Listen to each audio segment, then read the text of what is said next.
All right. Hi, guys. I'm Katie Room from periapsispress.com, where I review indie sci-fi and fantasy books. And I'm David Room. Hello. Hello. We are together again. We've always been together. I swore I would never come back here.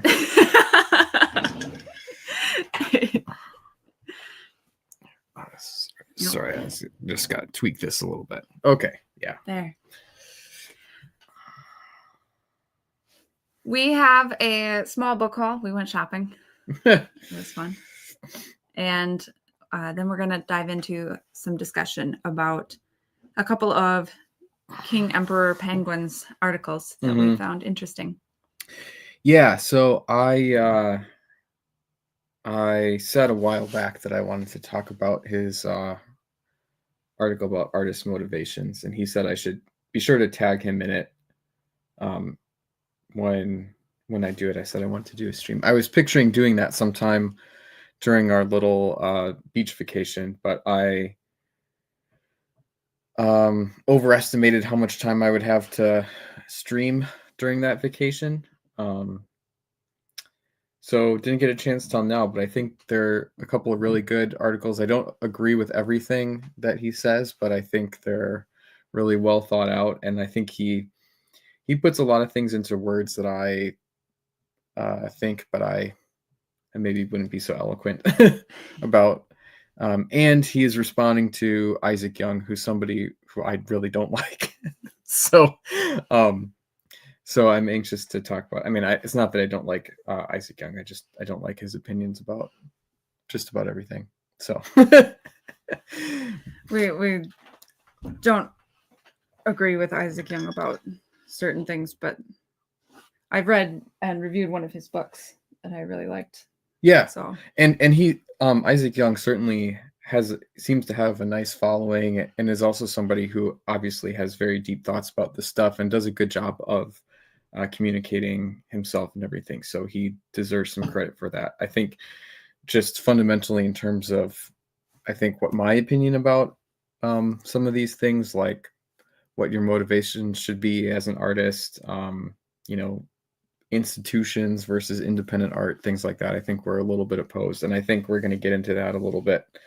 Some in talking about King Emperor Penguins posts. So I hope he sees this, and I feel bad because he always, whenever he publishes an article, he always tags me in a number of people that he tags, and they're always such nice articles. and I don't get a chance to say too much about it, since my focus isn't really so much talking about this stuff anymore. But hopefully I can find a way to get back into that a little bit, and I think there's a good conversation to be had here, and hopefully I have some useful stuff to say.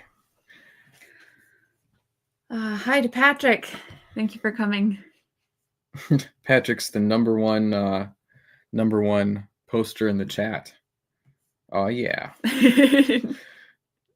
They were competing last week. It was good fun. Okay. Went to Half Price Books, and I got a stack of stuff out of the old and interesting section. So you're gonna start with that? I can. What would you like to start with? Yeah, you do your stuff first. I only have a couple things. So you do your stuff first. Okay. I'll make snide remarks about your my old and interesting stuff.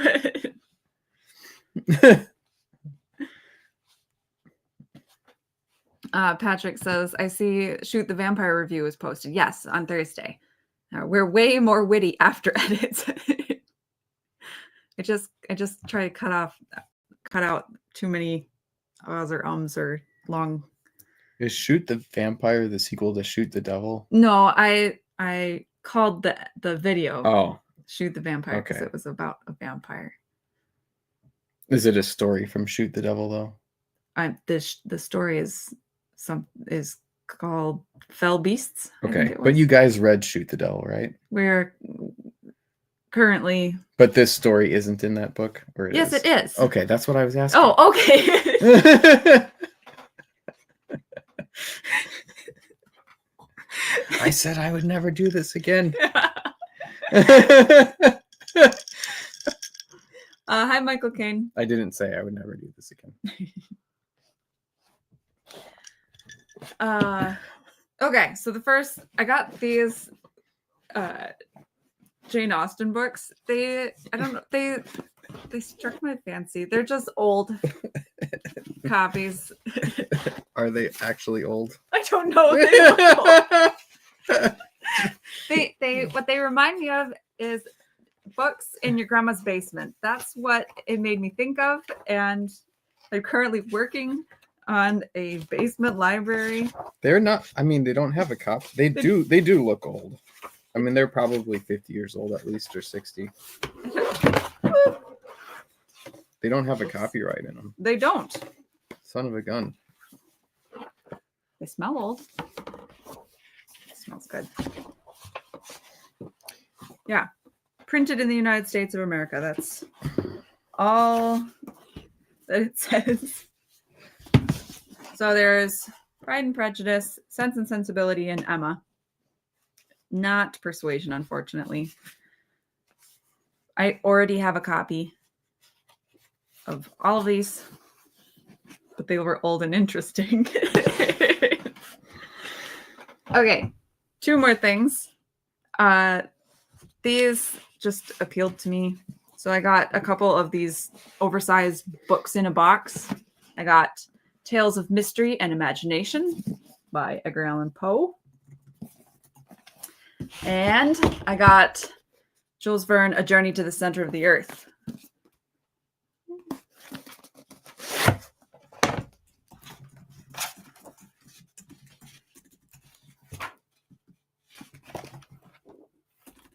They smell good.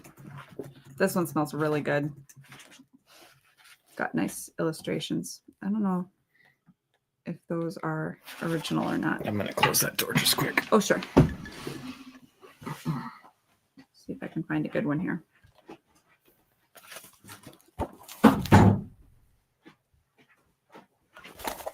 So, old and interesting. Do you want to have a turn? No. No? Okay. I only have 2 books, so. Oh. Right. Next stop in the store was paperbacks. So I grabbed The Two Towers and Return of the King in this line of Lord of the Rings, which completes that. I have The Hobbit and the Fellowship down here already. They are yellow and blue. So these ones are green. This is kind of an interesting set because it's kind of similar to my favorite set, which I've also got a couple copies of in the design, but it's different illustrations. Mm-hmm. They look really similar, and I always get these confused. And I think actually here, this is what I'm thinking of. Hi, Doug Wise and Anne. Thank you for coming. This set is like the same. Oh, here's the thing. Oh, yeah. It's like very similar design, but this set has the actual Tolkien illustrations where this is it Brother Hildebrand? It's somebody. Darrell K. Sweet from the Tolkien calendar. Oh, the 1982 Tolkien calendar. Yep. So it's kind of fun. So a while ago, I decided I was going to collect interesting looking copies of Lord of the Rings, and particularly of The Hobbit. And so this will complete that particular line. And then I grabbed these. I remember reading this as a kid and thinking it was weird. And I love the cover so much that I was like, you know what? I'm going to grab them. So this is T.H. White's Camelot books. So The Once and Future King and Merlin, the Book of Merlin. I just thought they looked so cool. They make a nice, nice wraparound covers. They make a nice pair too. Are there more of these? I don't believe so. Okay, so that's a nice set. I'd like to revisit it. If my child mind thought it was weird, I might think it's really cool now.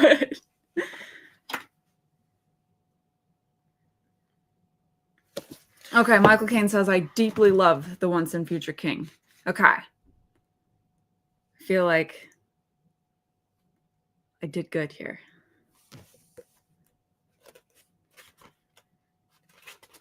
I was just seeing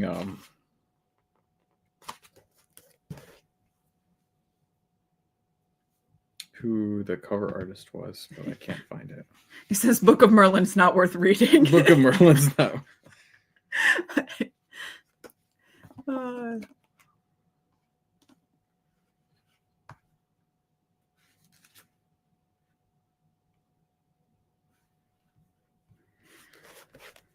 But they look cool. So. Well, the Kansas City Star thought it was superb. Yeah. Well. All right. And then I grabbed a couple of kids' books. Last time I showed a set of 3 that I bought. This one is the very first one. Nancy Drew and the Secret of the Old Clock.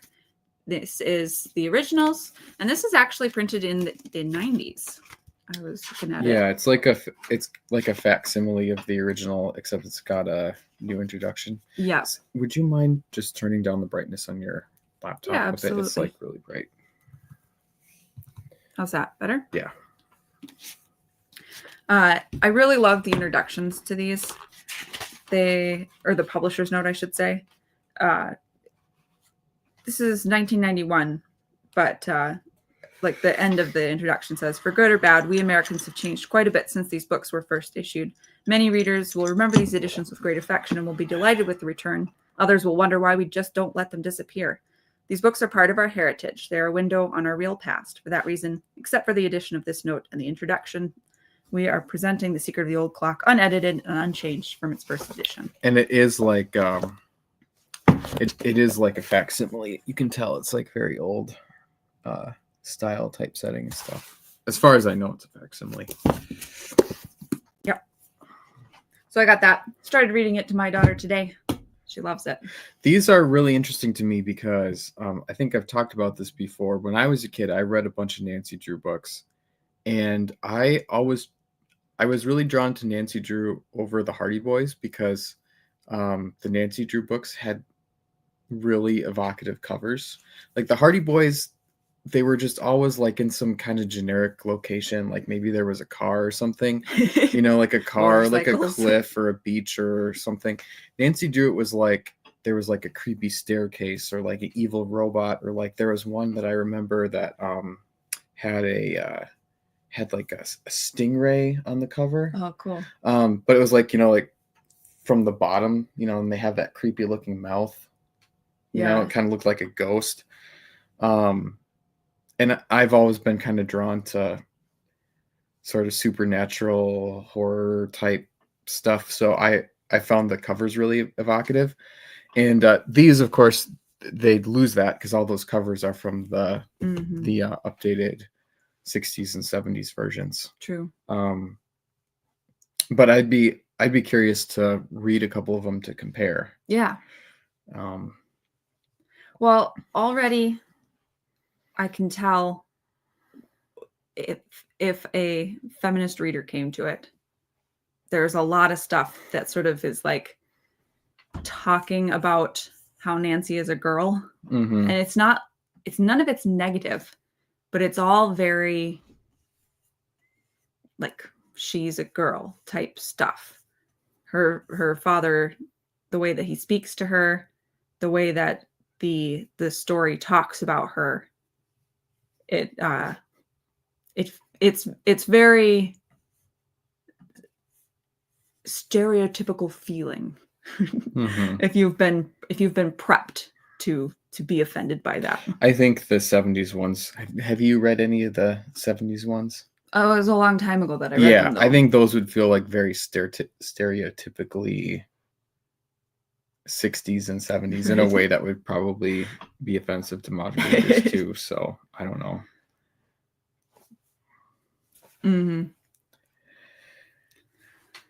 6 of one, half a dozen of the other, I guess. Yep. But something that I'm also curious about is I was reading just a little bit in the back flap of this one, and the Nancy Drew books and Hardy Boys books were written by ghostwriter. This guy Edward Stratemeyer basically came up with all the outlines and sent them out. And this says that there was like the Hardy Boys and Tom Swift, Bobbsey Twin stuff came first, and then it says in 1929 he sent plot outlines, and the young female ghostwriter completed the first 3 in 1930, and then that same year Stratemeyer died. So I'm thinking that a lot of the ones that I read were, later. Maybe not, definitely not from that original batch. I don't know if they were still based on his outlines or whatever. Certainly stuff like the one with the evil robot probably wasn't. But it'd be interesting to dig into more like where some of those stories came from, No, it's kind of interesting. So I'm pleased. This one's not in as nice shape as the 3 that I got last time. Anne's got some great insight into this. Oh? Yeah. I have a friend who collects Nancy Drew. She says the original blue books are vastly different from the newer yellow ones. In the blue ones, she was a flapper and would lie to people. Later, she was made more traditionally moral. Patrick Dames, man, Dames. Flapper. So you might think you're actually getting the more traditional one if you get the reprints, but actually you're getting the more risque version. I have a hard time believing that, but we'll see. Our daughter was thrilled when she jumped in her vehicle for the first time. She has the car that she drives around a lot in the other ones. I'm sure she does. Yeah. It's pretty iconic. She's very independent, and she definitely gets into stuff on her own. I really enjoyed the Nancy Drew games as a kid. My 3 sisters and I would play them collectively. There was a committee behind Nancy Drew when we played. All right. The last thing that I got was... There's not as many death traps in the books.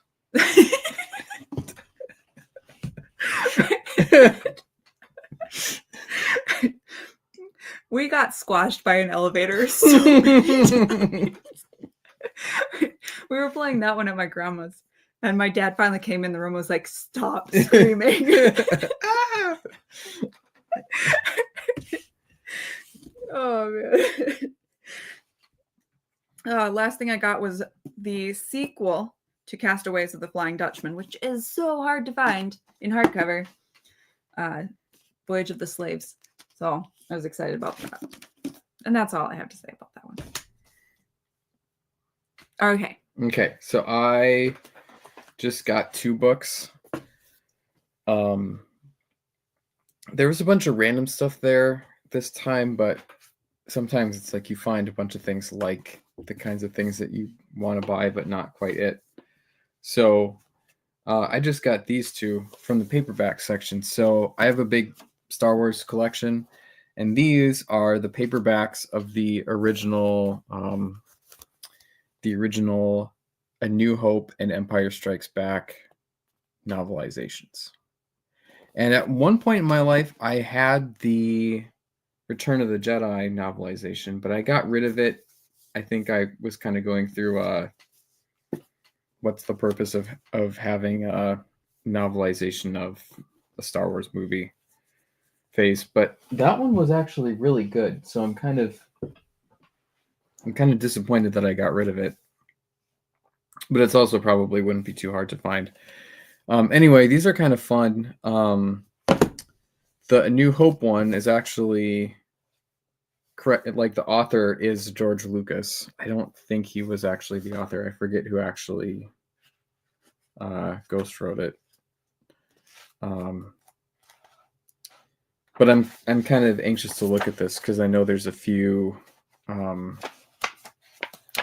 differences from the movie that are going to be in here, and this one has some colored, like photographs from the movie in it, so that's kind of fun. That's kind of a cool iconic image there, the X-Wings and TIE Fighter. The Return of the Jedi copy that I used to have had that, but the Empire Strikes Back one doesn't. This one is by Donald F. Glutt, based on a story by George Lucas, which isn't quite true because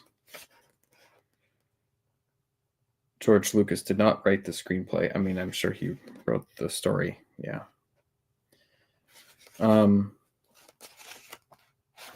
But these are fun. I'm going to stick them on my shelf, and the kids can read them someday. Yeah,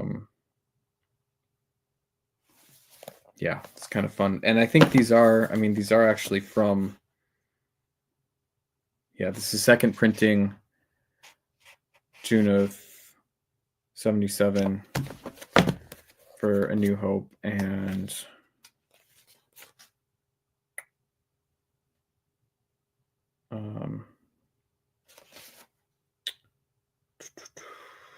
yeah, 1980 for The Empire Strikes Back. I'm curious to see if the cutscenes from the movie are in these. That's kind of the main thing that I'm looking forward to. But yeah, fun stuff. All right. Okay.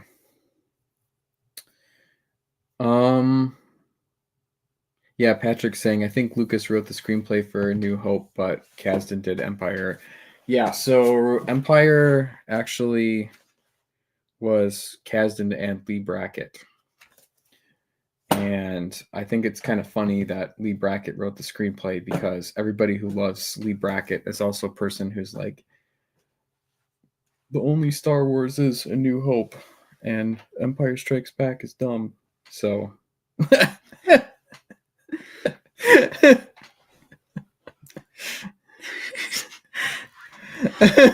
I'm not wrong. Like that's I'm sure it just seems very, very silly at the point that we're at right now. Patrick says the Jane Austens are 1960s, published by Nelson Doubleday. Yeah, yep, they're definitely Nelson Doubleday. Did they used to have jackets? And did there used to be a Persuasion that we have to go and buy now?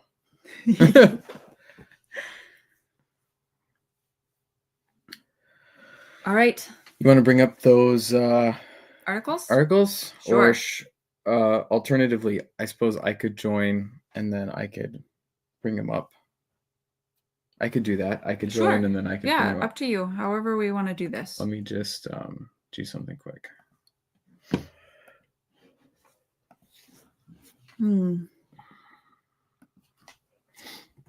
Patrick says, not that I see from my Google. Oh, so maybe they didn't actually publish a... Oh, are you talking about the... Dust Jackets? Dust Jackets or Persuasion? Or Persuasion.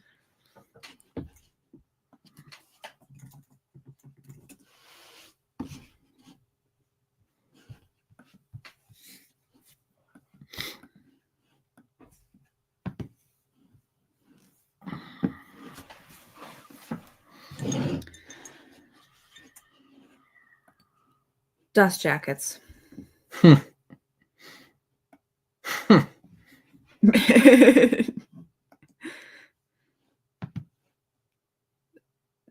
Patrick is a dust jacket person. I like how they look on my shelf. I do not like holding them, which means that you have to remove them and put them someplace when you're reading them, introducing risk into the scenario. So you don't have to read the books.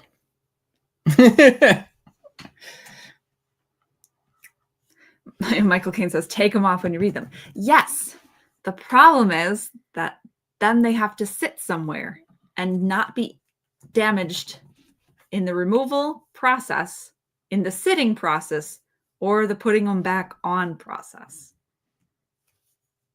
It's risk. Okay. I'm not comfortable with If I join and share this, are you going to be able to pay attention to the comments and stuff? Yes. Okay. I'll keep track of the comments. I'm going to close out of this then. Oh, Patrick says, David, did you ever read Star Wars Splinter of the Mind's Eye? I have not read it, but I own it, and It's on our shelf. And I own the graphic novel version of it too. So it's very pretty. Yeah. Very I really looking. like everything I've heard about that. I like the idea of it. I like the story behind it.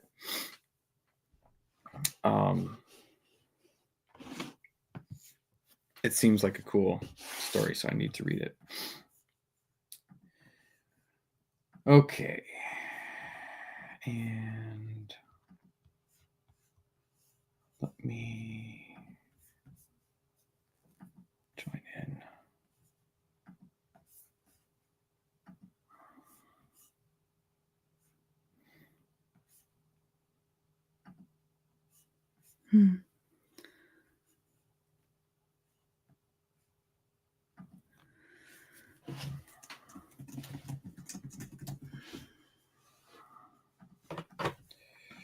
Anne agrees with me. Thank you, Anne. About what? About dust jackets, I assume. But whatever it is, she agrees with me. Okay. So if I share my screen.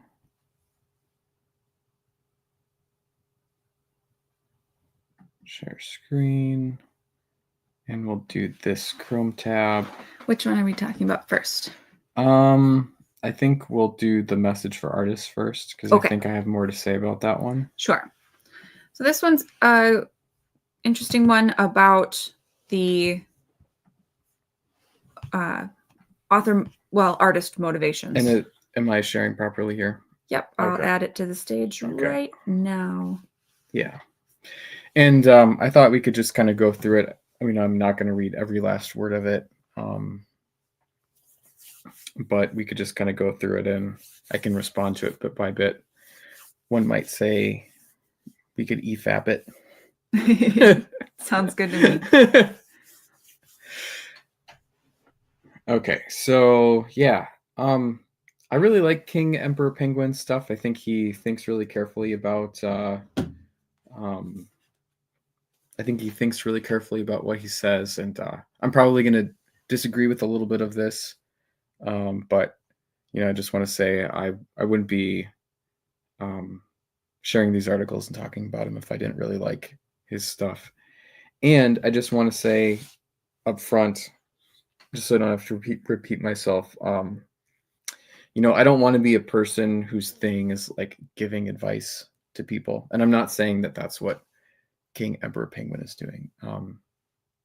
I think there definitely needs to be people who are doing that, and I think he's good at it. But I don't want my thing to be giving advice to people, especially about things that I am still learning and figuring out myself. So I think if there's one piece of advice that I would give to artists, it's like, think about what you want and then apply something like the scientific method to evaluate your thinking about your motivations and what allows you to accomplish what you want, and then,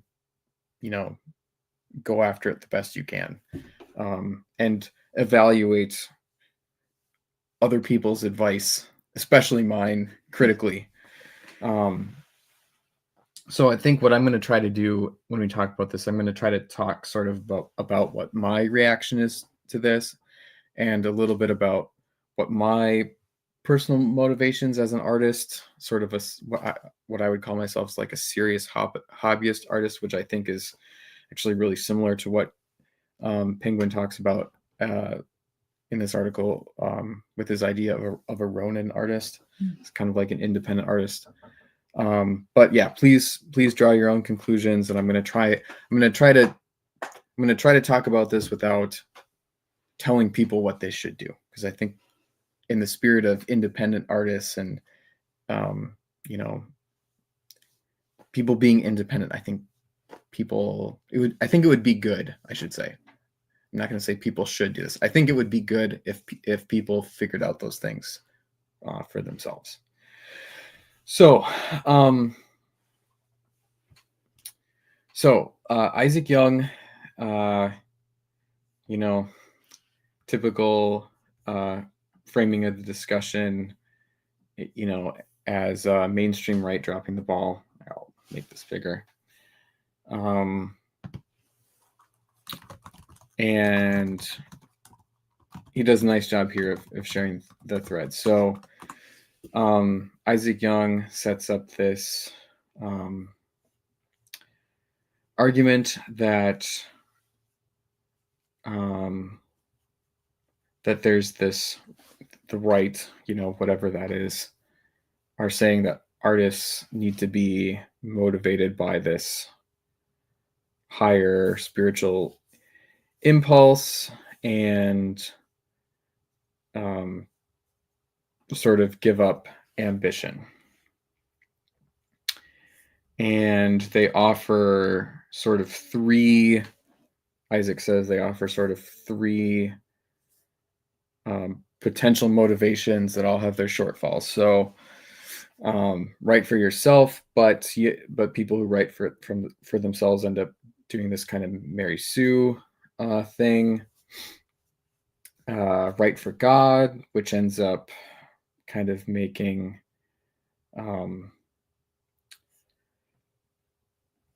sort of pointless spiritual kind of disposable things. I think I know Young is Catholic. I think the example that I would give if I was making this argument is like you know, kind of like Hallmark Christian fiction, Amish romance kind of stuff that's really preachy or whatever, so it doesn't have much value as art.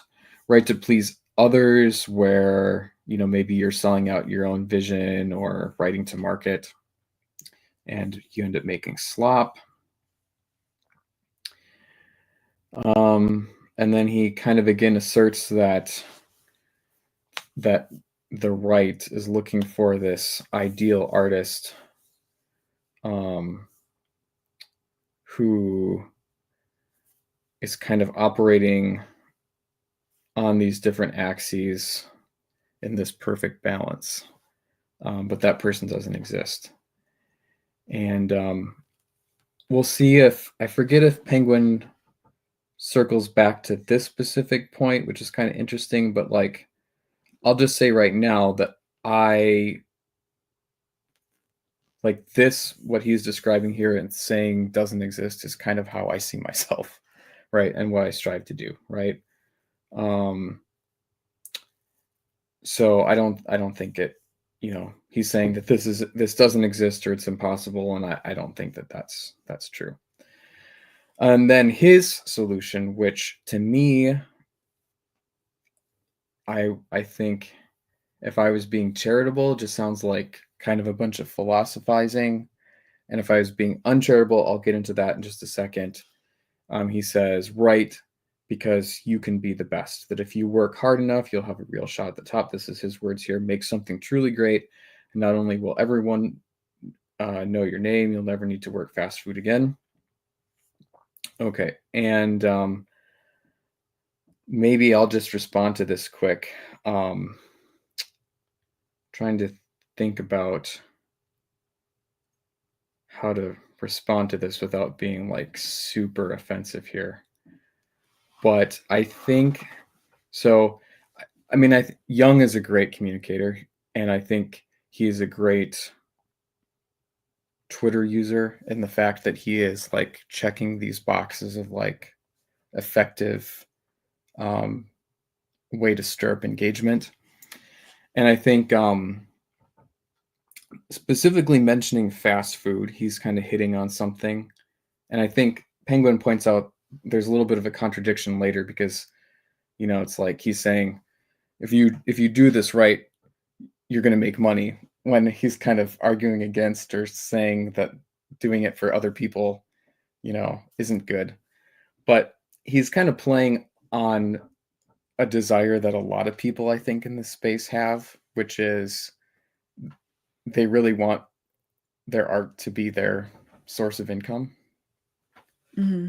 And some of these people are working not super rewarding, maybe not super well-paying jobs. So I think he's kind of playing off that, right? Like, hey, like work hard and you can actually rise above this not so good situation you find yourself in. Kind of putting something like the ideal in front as Yeah. Yep. And maybe that would be motivating. Yeah. If it was possible. Yeah. Well, and Penguin's going to get into this, but I think, in my opinion,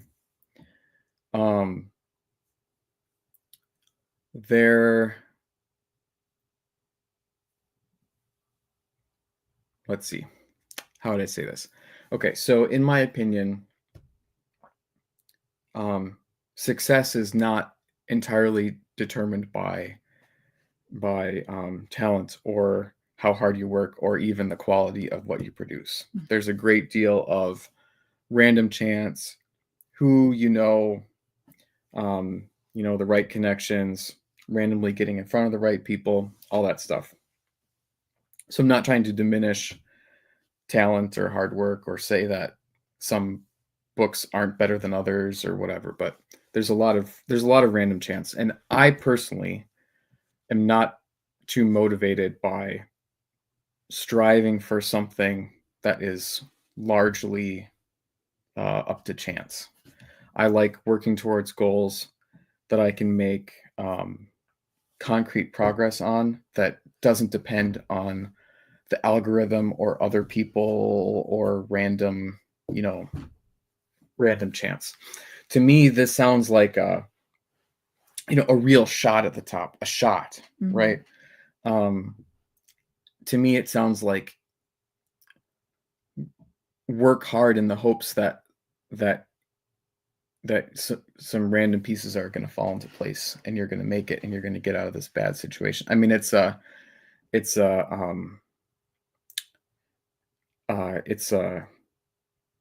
motivation out of a good book, out of a good story, right? Where the talented poor writes his way out of a hole, but like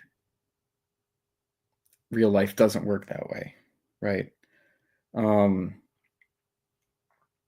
And I will say, a very uncharitable take here, which I'm going to put out there, is that I think the reason that I kind of stopped paying attention to what Isaac Young was saying, he had a bunch of bad takes, including the whole like maybe the rebels are the real bad guy in Star Wars, and it's like, okay, that's fine. You can have that opinion, but I don't need that on my timeline, right? All the innocent people that died on the Death Star. It's like, okay, whatever. That was one thing. But another thing is that he's one of these guys who just really feels that the right needs like these gatekeeping institutions. And Katie and I have this vision of a decentralized group of people who appreciate independent fiction and are a ready and willing audience for people who put effort into publishing, independently publishing good books.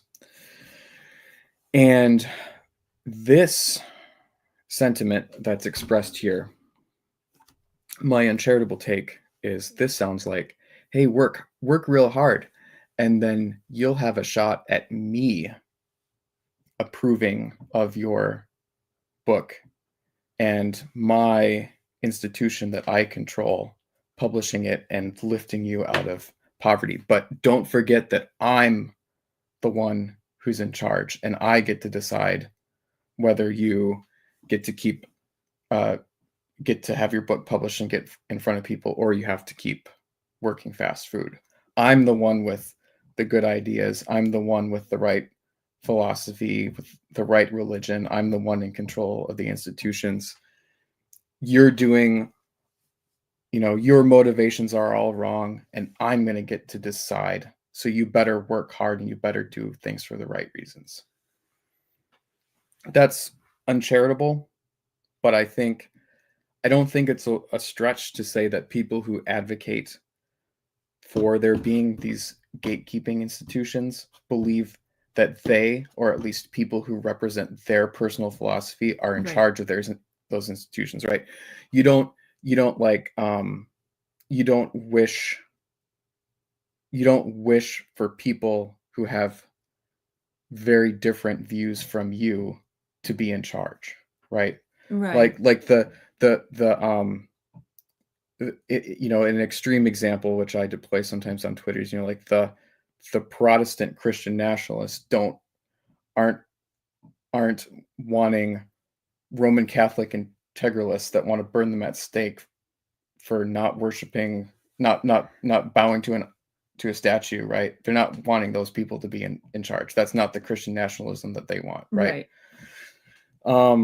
So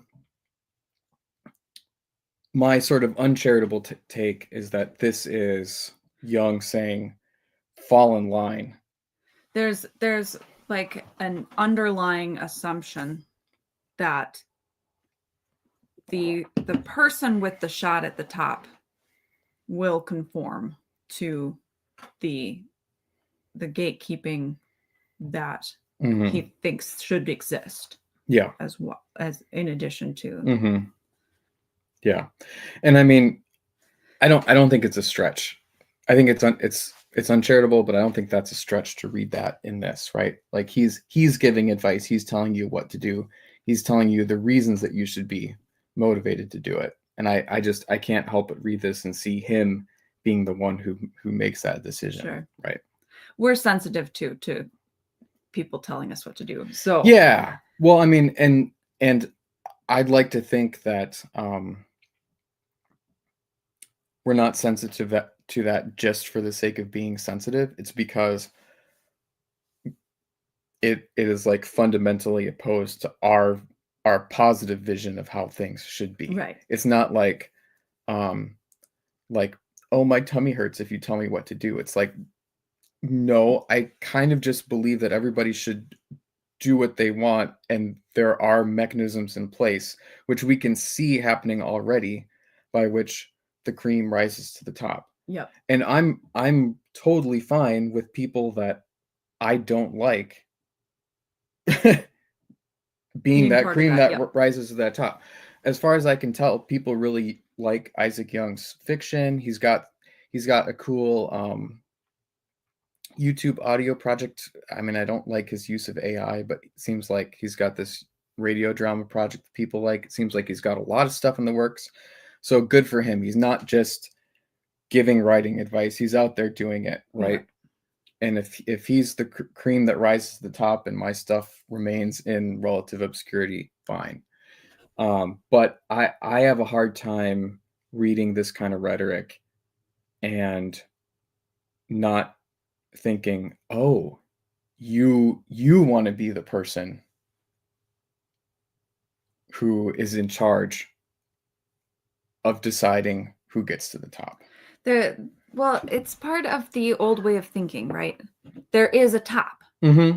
And that's really part of the traditional publishing structure, right? Mm-hmm. And it doesn't really exist like that anymore. No. Even in traditionally published stuff, right? Maybe Stephen King. Yeah, well, and even if you have this belief, and like, I think my opinion for a bunch of reasons have shifted a little bit on this. Like, even if you like, if you have this idea, and I think Jung does, of like there being a Western canon, and people should be trying to, like, and he's not saying that here, but like that people should be trying to conform somehow to some tradition that represents some kind of like um objective, like, Continuity. yeah, objectively, like aiming for some ideal best art, right? Versus just like you shouldn't just be trying to make the art that you want to make, like the stuff that, like the art that, and again, like I don't want to put words in Young's mouth. I'm trying to paint another picture, but there's like the art that you want to make, and that's just the pink slot because um you grew up reading the Tolkien knockoffs, and even Tolkien was like knocking off the better stuff that's more in line with this greater tradition, and you should be aiming for that, and you should be aiming, and it's like, and it's the job of these institutions to like shepherd civilization towards God or something. But like, even if you have that idea, I mean, to me, if you have this idea of like there being a canon, and that you can kind of neatly philosophically put stuff on this,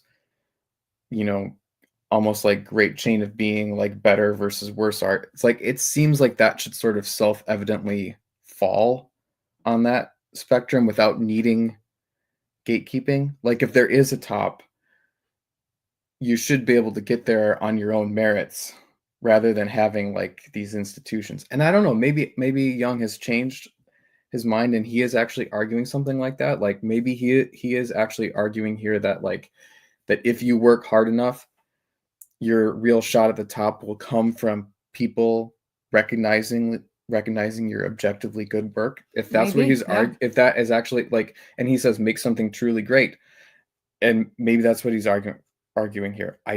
Based on my past interactions with him and my understanding of like some of the things he advocates for, I don't think that's what he's arguing, but I could be wrong. So a lot there at once, but just some of my thoughts and some of my understanding of what Young is saying. Do you have, before we go on to Penguin's response, do you have any more thoughts about that? We always say the bar is low. Mm-hmm. So putting in effort, making everything look right. I recently had a convo on Twitter with in William Jeffrey Rankin's thread about how he wished that indies would put more. Oh no, he said reviews should include Mm-hmm. a note about book formatting. Mm-hmm. Right, like if indie authors put in a little bit more effort to make that book look professional, right? That bar is low type of stuff. Mm-hmm. Even beyond just like writing a good book, Mm-hmm. but making a good product. So we think that people should do those Mm-hmm. things. Mm-hmm. But I don't. Would it be wonderful if your efforts meant that you would be successful? That would be great. But Mm-hmm. there's so many variables, and I kind of get the feeling that he's just wishing there weren't those other variables. Well, that's one way of looking at it. I don't mean to argue with you, but No, I mean, fine. he's saying like he's not saying here you can, when he says right because you can be the best, I don't take that to mean that he's saying you can be the best. I'm taking that to mean he's saying you could be the best, right? Like right because you could be the best. You have a real shot at the top. It's like you can work, you like he's saying this to an audience of 100 people. Mm-hmm. And if everybody tried as hard as they could, there's still just going to be one that makes it to the top. Right. Right. But he's saying that if we had this message to artists, that would be motivating. Yeah. But we don't have that message to artists. Yeah, and again, I don't know who we is. Like, he's talking about the right, and like, I mean, again, it's like this is this institution-brained person. Mm-hmm. Like, I don't really think it's even meaningful to talk about the right, right? Like these not in this sense. Not in this sense. I mean, even like on Twitter, when everybody's like, "Oh, the right can't make art," or "Why doesn't Con Inc. or the right promote art?" Like, I don't even care. Like, it doesn't. It's only so meaningful to even have those kinds of conversations, because those groups are so amorphous as to not be worth talking about as a group. It's really more useful to talk about the left. Yeah. Because like we've all seen the maps, right? Like the left has a very, very narrow, narrowly defined diversity of thought, right? And the right can be very, very spread out in our opinions and stuff. Yeah. So and I'm not trying to say that models aren't useful at all. Like, you can certainly talk about these groups, right, but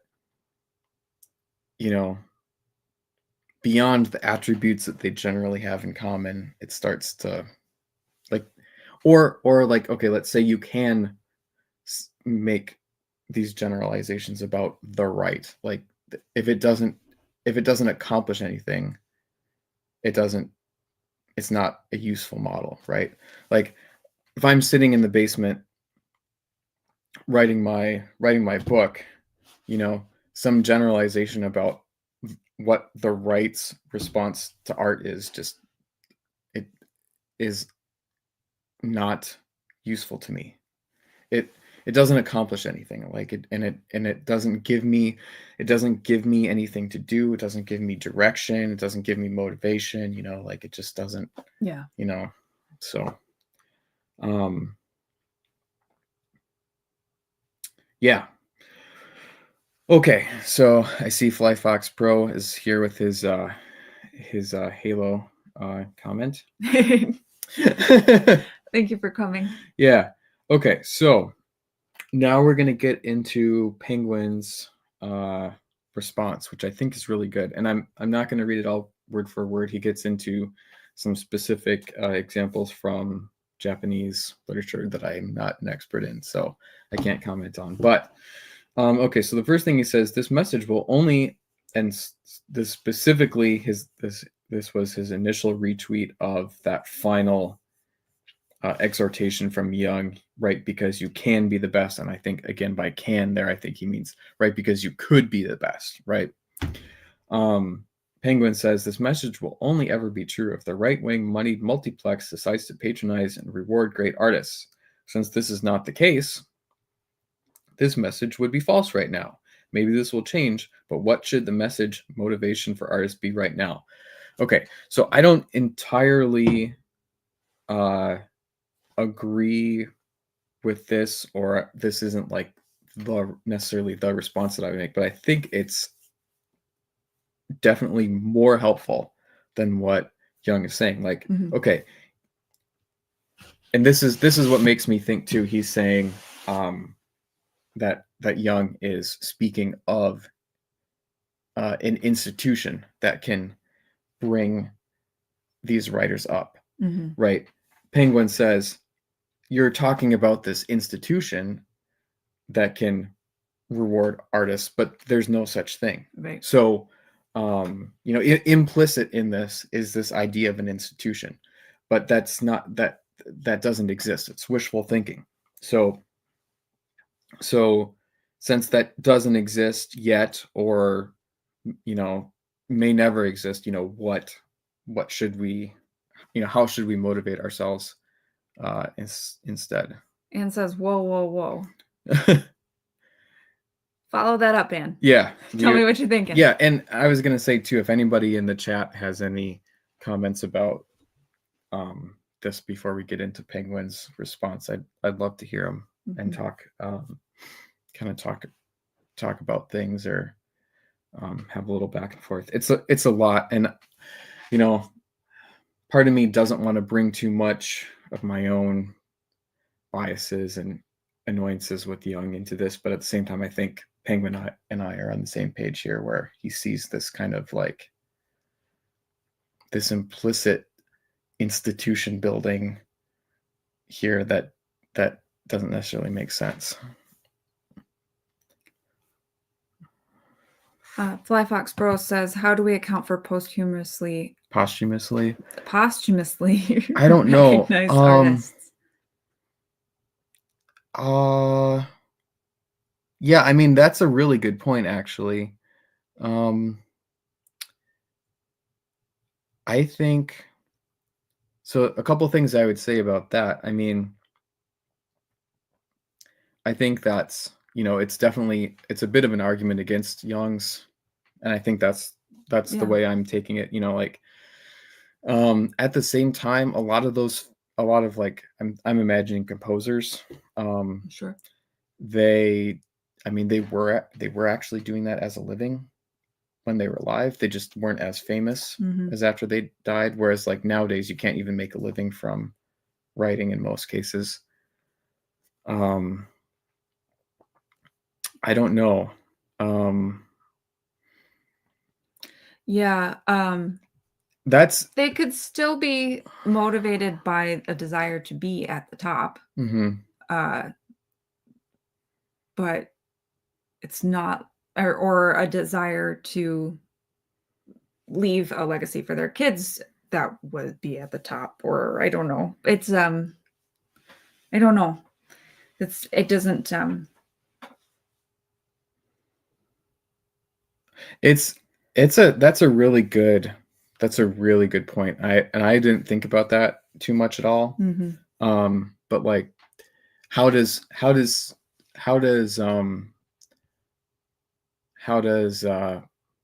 posthumous recognition fit in here?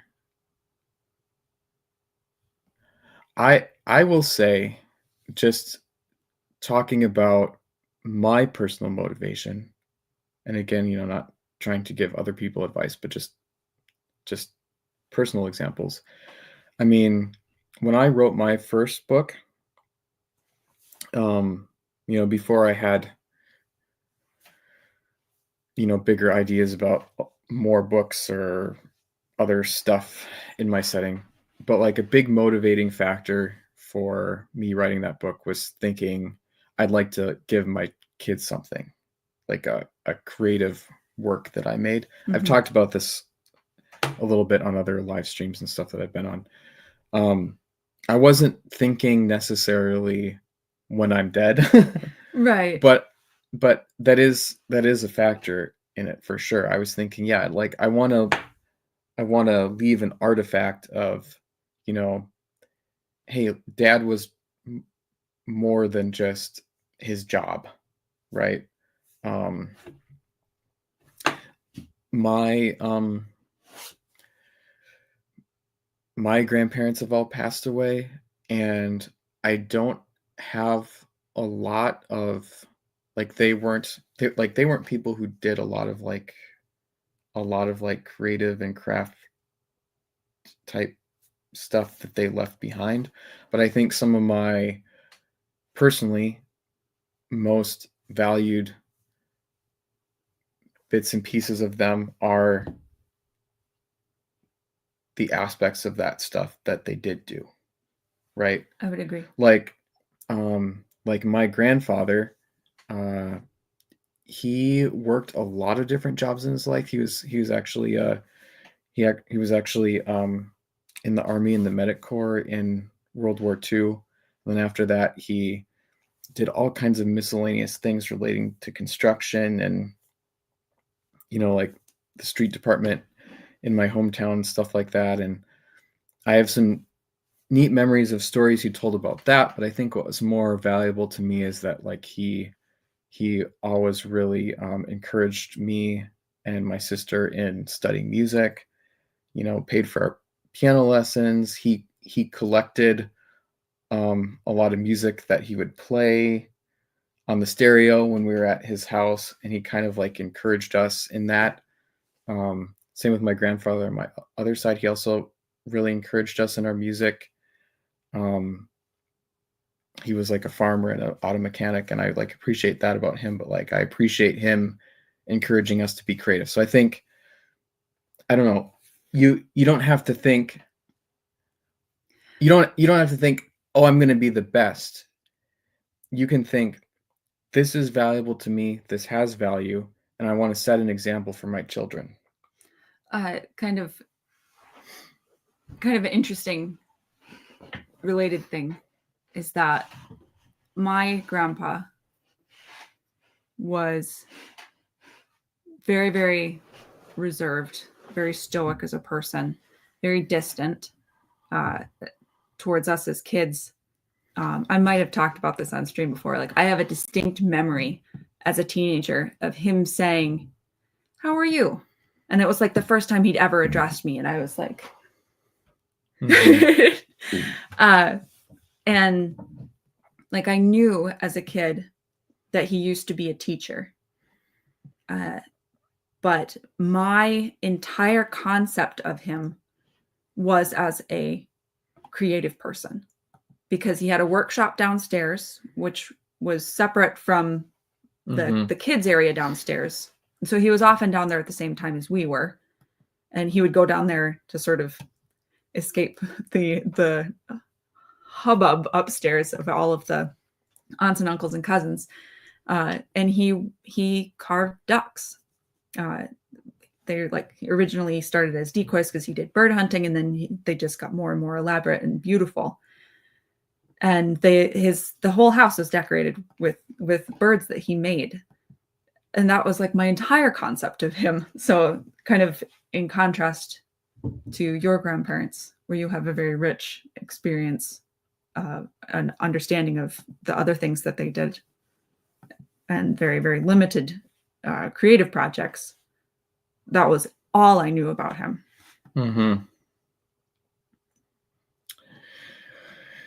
Yeah. Okay, so let's get to some of these. Oh, yeah, sorry. Okay, so Anne says, not knowing these dudes, I'd say Isaac is writing cool words for attractive people. You really could be the most special spice, which is true, but there doesn't seem to be a prescription in that text. Yeah, that's another way of saying it. I mean, he's saying like try hard. And I'm doing the best I can to take a guess at what that means given what I know about his philosophy, but he's not really saying, he's not saying much about how to do that. Yeah.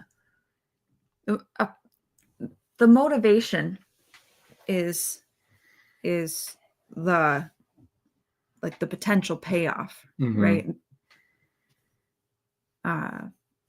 And in order to get that potential payoff, you have to put in hard work. Yeah.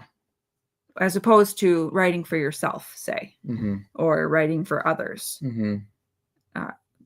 where additional effort does not necessarily factor into that.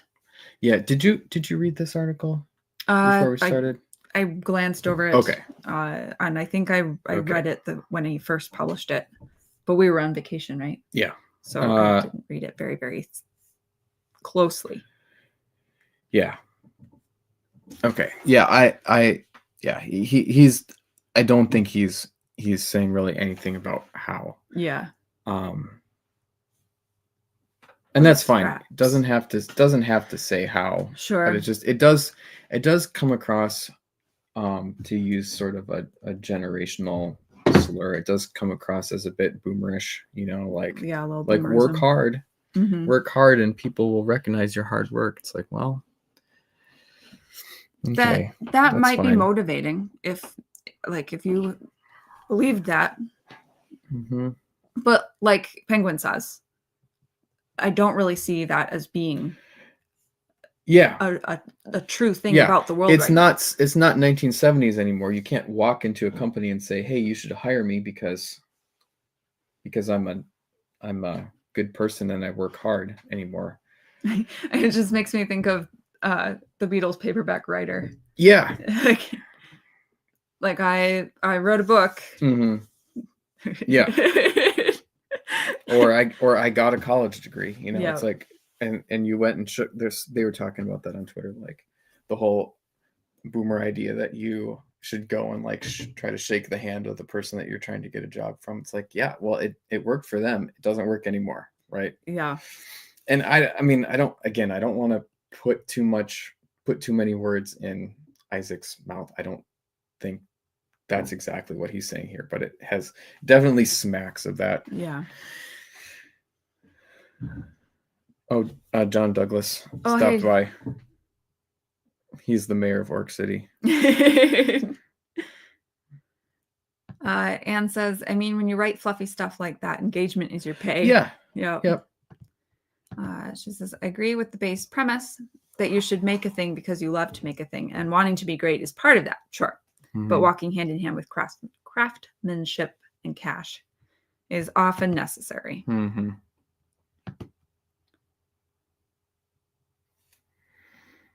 I think Van Gogh painted because he could not paint. Yeah. Yeah, it's like Jung is setting up these three, like, do it for yourself, do it for God, do it for other people. And then he says, no, those are all wrong. Do it because you can be the best. You can have a shot at the top. People will recognize you. You don't have to make fast food. He does say in there, make something truly great. But I think for a lot of people, the goal in and of itself is making something great, not great because it's not great in the sense that it's going to recognize and get you out of your fast food job, but it's intrinsically great. Yes. You know,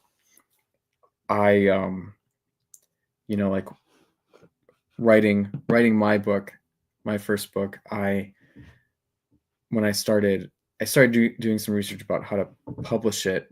And I thought, hey, it'd be really cool if this, sells some copies. But, writing it, the motivation was just to write a good book and write this book that I wanted to write. And part of that was like wanting to write something that was sort of intrinsically good, whether or not anybody else read it or cared about it. Mm-hmm. Flyfox Pro says, the motivating factor for me is the same as yours, David. Outside of my enjoyment of the process and wanting to do things to God's glory, my children enjoying my art is the reason I keep doing things. Mm-hmm. Anne says, to King Penguin's point, while I'm not against writing to market, waiting for an industrial complex to make your dreams come true is some nonsense. But saying hard work will not be rewarded is also nonsense. Maybe he has more to say. Mm-hmm. Yeah.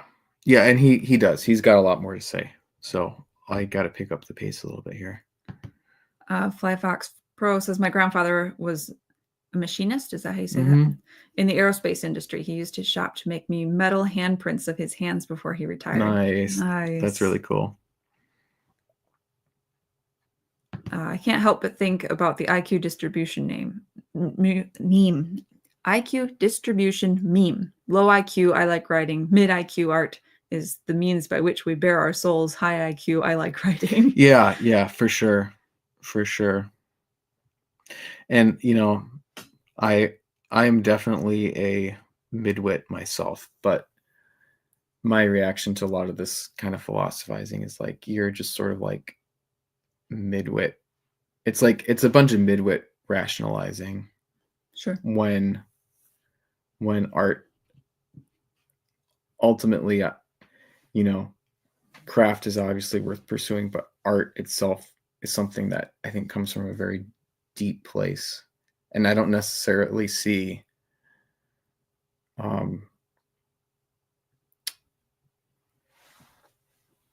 being a desire to be the best and be recognized by everybody and get out of your fast food job is like really being on the same plane as like the desire to make art. But I don't know. Anne says, I mean, we could all have different shades of motivations as individuals. Yes. All right. So let's keep going. Okay. So here's Penguin answering his own question. And it's really great. There's 22 tweets here, so he breaks it down. Yeah, I got to pick up the pace here. Okay, so he first pushes back against these ideas that those three motivations are bad, which is great. And the way he engages with this is sort of like recognizing that kind of Twitter engagement bait argument in each of those, where it's like you take one thing, but then you say, no, that's wrong.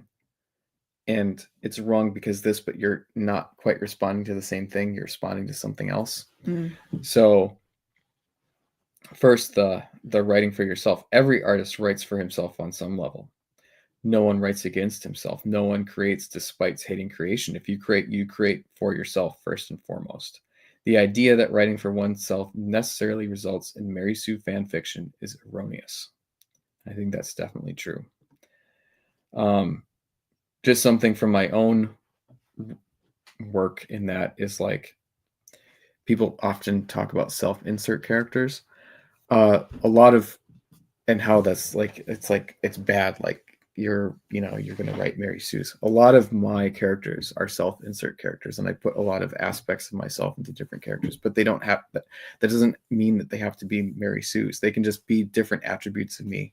And my characters are very flawed, right? So a sort of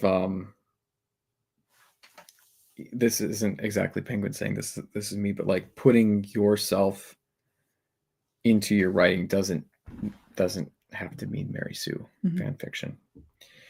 He goes on, as for writing for God, C.S. Lewis, John Milton, Tolkien, and similar creators have done so and crafted amazing works. It would seem it can be a worthy and effective motivation for artists which can produce quality. God's not dead. It's not a predestined outcome. So there, Penguin's bringing up the kind of evangelical consumerism garbage, as he's recognizing that as sort of an implication of Young's here. Fly Fox Pro says, I'm tired of the Mary Sue accusation. It's a misapplication most of the time. Yep.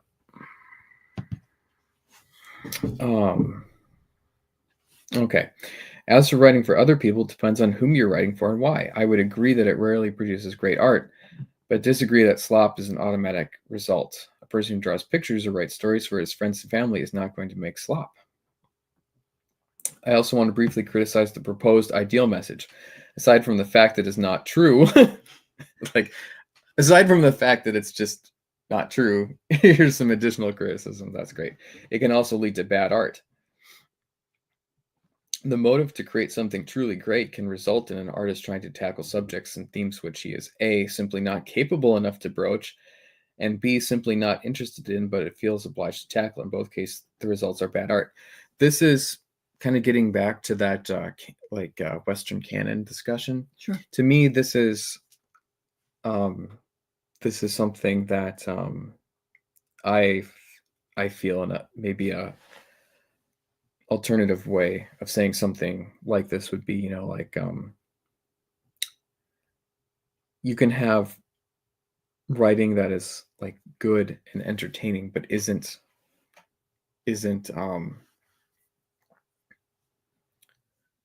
as pure and perfect and like worth putting on a pedestal. And not everybody's capable of creating that like really, really great literature. But that doesn't mean that you shouldn't try to make something good in your wheelhouse.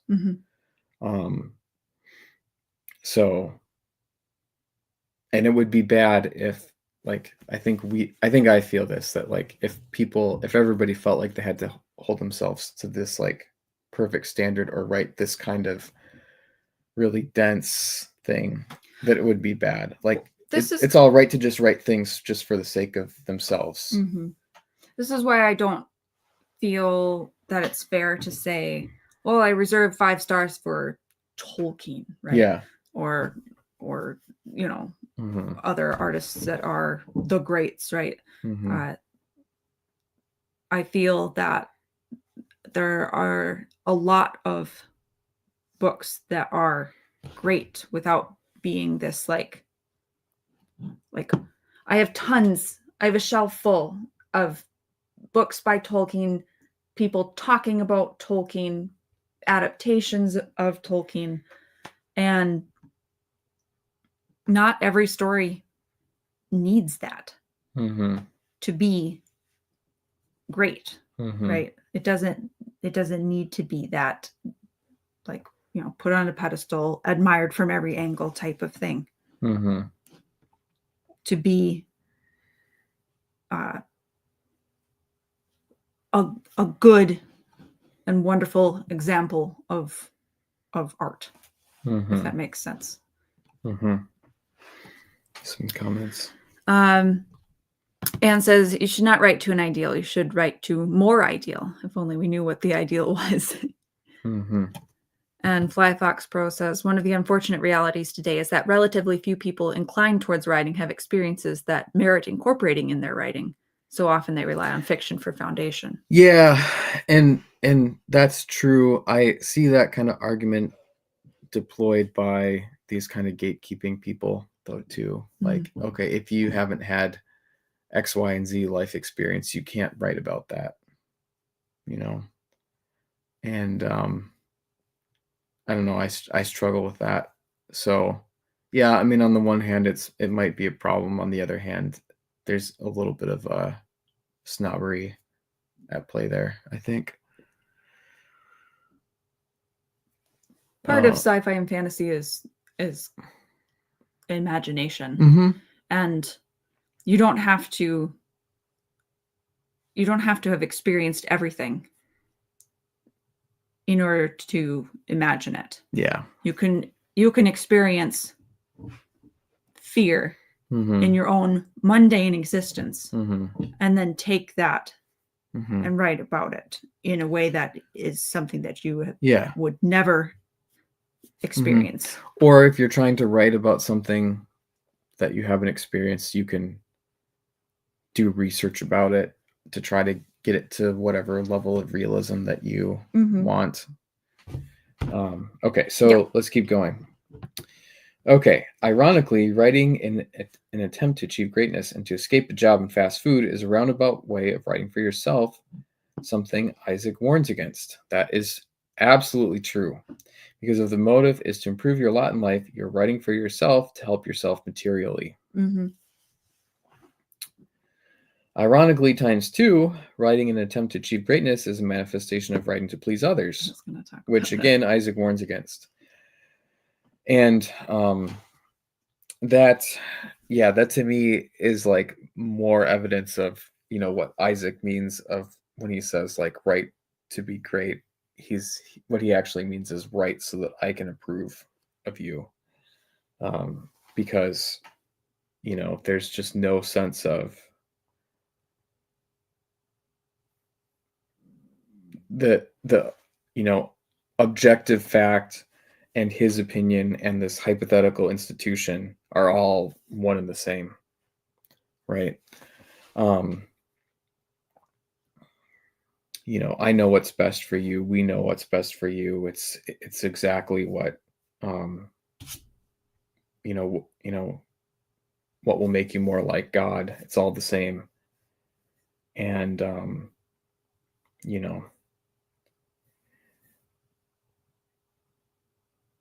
if that was true, if you had access to that kind of like perfect judgment, then this would be kind of a moot point. But I don't think that there is a person or institution or set of rules for writing that actually gets you there. That would help you perfectly achieve greatness without trying to please others, right? As you'd be trying to write something that would be seen as great by certain people in order to please them enough to be rewarded. Okay, these points aside, I agree with Isaac's main thrust. Write for yourself, write for God, and write for others are not inspirational messages. Yeah, I mean, those things are not like motivating in and of themselves. You can be self-motivated by any of those. Yeah. But they're not necessarily inspiring. Yeah. For someone else to tell you to do those things. Yeah, like if you're like, oh, I'm sort of on the fence about writing, having somebody tell you write for God is not going to be like the thing that flips the switch and gets you to write. Right. He's also correct that the mainstream right multiplex doesn't understand, I'm assuming you meant the need, to patronize creators if you want good art. I might disagree about that being a need, but I agree that there could be more money going to creative people on the right. Okay, we're also both in agreement that good artists should be allowed to earn a living from their craft and the mainstream right should patronize. I think that's kind of more of the above. Mm-hmm. Of course, we don't live in a time where what should be the case is actually the case in this day and age. I agree with that. However, I think that we are seeing evidence of this starting to happen on a small scale. Mm-hmm.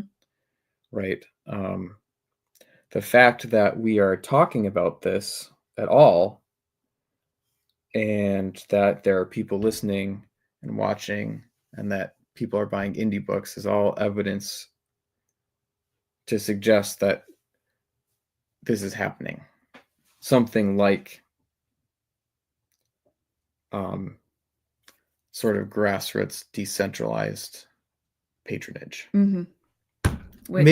Maybe that's the way to win these people over, is like use their terminology but just say it's decentralized, right? There isn't like a king or right-wing publishing house, Catholic integralist version of Daily Wire. Mm-hmm. It's just a group of people that is willing to spend some money on indie books. And it makes it hard for somebody to achieve the top, right? Mm-hmm. You have to be quite successful Mm-hmm. on a large scale. Yeah. There isn't really a top with this sort of distributed. Right. And I think actually the term is like, I know Brian Niemeyer talks about and Dave Stewart talk about neo-patronage. Yeah. Like about crowdfunding that way. And I'm generally aligned with that idea. Although I don't necessarily think it has to be crowdfunding. Yeah. Yep. I like crowdfunding though. I'm very pro crowdfunding, but okay. So Penguin continues, but what is my motivational message for artists? Why should you create in this day and age? So we're going to finally get there. Thanks for sticking with us, everybody. This is, I think, a really good discussion. I'm having a lot of fun just kind of rambling about this. I hope other people are getting something out of it. Okay. To be an artist in this day and age, I believe you must possess and cultivate a samurai warrior spirit. Okay. In the Hagakure, Tsunetomo, I think is how that's pronounced. And I don't have any experience with the stuff that he's talking about, so I'm not going to comment on it. I'm going to try to talk about what I think his bigger idea is here. But Tsunetomo talks about how a warrior should live as if he is already dead. He talks about fighting even if victory is uncertain and death is seemingly inevitable. This is a fantastic idea. The samurai is unfazed by death. By accepting death and being willing to die, the samurai is fully capable of serving his lord and entering the fray of battle. The samurai accepts death, even though all his training is, I'm assuming he means, is to attain martial victory and deal death to his enemies. So part of this quote here, a real man does not think of victory or defeat. He plunges recklessly towards an irrational death. By doing this, you will awaken from your dreams. It is repeated again and again that there's no shame in death, even a loser's death.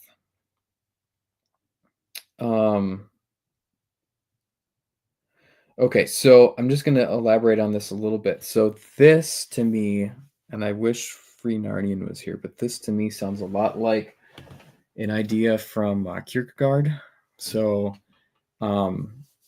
Kierkegaard's got this idea, and you can read about it in Fear and Trembling, where he kind of defines faith as like this. It's like if you're like petitioning God for something, you're asking God for this thing while sort of simultaneously giving up all hope that you're actually going to get it. And I really like that idea, and I think it's a really helpful way to think about things. And I think it's a great, really great inversion / subversion of Jung's like try to be the best, right? It's like, and I've said I think the problem with trying to be the best is like for me, I really struggle to be like motivated by things that are sort of out of my control. So I think what I kind of see in this is, you can kind of hope for that, but at the same time, you should kind of do your work, believing that you're not going to get there, right? Like you should do the best you can, but sort of believe that it's a lost cause. And I think that's a neat way of dealing with that paradox. And I think it definitely applies to art, at least for me. The way I approach my art is something like this. Okay. Let's see. And mentions computer cannot do poetry because it cannot commit seppuku. Yeah. And also the Japanese concept that the samurai is like the cherry blossom. It lives for 3 spring days and then it dies. Mm-hmm. Fly Fox Pro says, I think a Christian should not act as if death is a cessation of art. Art is in fact eternal. Our cultivation of artistic skills here is not ended by our death. Yeah, I agree with that, Fly Fox Pro. I think my understanding of the analogy that's being made here is that death is like failing to be recognized, or maybe even failing to make great art, certainly failing to be lifted out of your fast food job by your art or whatever. That's that, like, death isn't literal death here. It's like failure. In the battle, failure in some there's sense, victory and defeat. Yeah. And death is that defeat, as opposed to the victory. I think that's success would be like Jung's, whatever Jung is saying that you can achieve. Whatever Jung is saying you should be your motivation for doing art, instead of these other three things that are bad for whatever reason. Failure would be like the opposite of that. Death would be the opposite of that. And so the illustration is that you shouldn't be afraid or held back from doing the thing. Yeah, basically, even if you would fail. Yeah, you're unfazed by death. You've accepted death. You're willing to die. You're like emptying yourself, and the you're like no longer burdened by that. Mm-hmm. Right. And the fighting itself has a worth. Yeah. Even if failure is guaranteed. Yeah, he gains freedom, right? In Kierkegaard, it's kind of like this irrational belief. Like, it wouldn't be faith if you. It's like it wouldn't be faith. And I mean, I don't completely agree with Kierkegaard, but it's just an interesting way of thinking. It's like it wouldn't be faith if you thought there was some way that it would work without God, right? Or if you thought, if I ask for this thing, it will definitely be absolutely guaranteed. Yeah, it's sort of, and Kierkegaard was not a Calvinist, but to me, there's like a analogy there to like the Calvinist idea of the sovereignty of God and things. Mm-hmm. It's like, praying the sinner's prayer is not a magic spell that, and obviously people don't believe this, but I'm just making another analogy here. Like praying the sinner's prayer isn't a magic spell that makes God forgive you. Mm-hmm. It's like when you come before God, you're saying, I cannot do this. I have no hope. There's no way I can do this. And you're almost like looking at God and saying, I deserve hell. Mm-hmm. Right. But in that in that moment, like the only way that you would say such a thing is if God had granted you faith and turned your heart of stone into a heart of flesh, and gave you that faith that ends up giving you that reward of life instead of death. So yeah, it's this kind of like emptying yourself of these, of like believing that there's something that you can do to make things happen, and just laboring without that pretense. And with the understanding that the labor itself, it has some value, right? Yeah. I mean, whether or not you can impact. Yeah. Like in the faith analogy, it's like, God demands faith from you, right? So like believing God is the right thing to do, but you're like, you have to sort of also recognize the impossibility of it, right? And then talking about writing, there's some value in doing the thing, right? In making the art, and not being bound by some idea of external success. Yeah. By any metric, right? Whatever metric of success, whether that's monetary or someone else's approval or your own. And this of course is a radical idea. Right? and this could be even a little different from what Penguin is arguing, but okay, so let's keep going. Flybox Pro says, settle down, David Platt. Okay, so what death is to the warrior, obscurity is to the artist. See, that's and what martial victory is to the warrior, cultural impact is to the artist. The warrior fights because he's a warrior. The artist creates because he's an artist. Each is called to his own way. I suggest an artist should live as if he's obscure, and that he should create even if cultural impact is uncertain and obscurity seemingly inevitable. If an artist lives as if he has already failed to achieve cultural impact, recognition, and money, he will gain freedom in the way of the artist. And yeah, if obscurity seems certain and he creates anyway, there's no delusions. This is the only way in our modern circumstances. These things can't be guaranteed. I definitely agree with that. There's no shame in death or obscurity. There's only shame in straying from the way. Yeah. Okay, so he's got a couple other things here. So he links to some articles that he has about AI art, which we'll talk about maybe some other time. It's getting pretty late. Talks about acceptance. There's your terminology. Success by any metric cannot be guaranteed, even if you do everything right. I really strongly believe this. I think, obviously you can look and see what other people have done. You can be intentional about communicating. You can be intentional about finding people. You could try to reduce all these soft things to,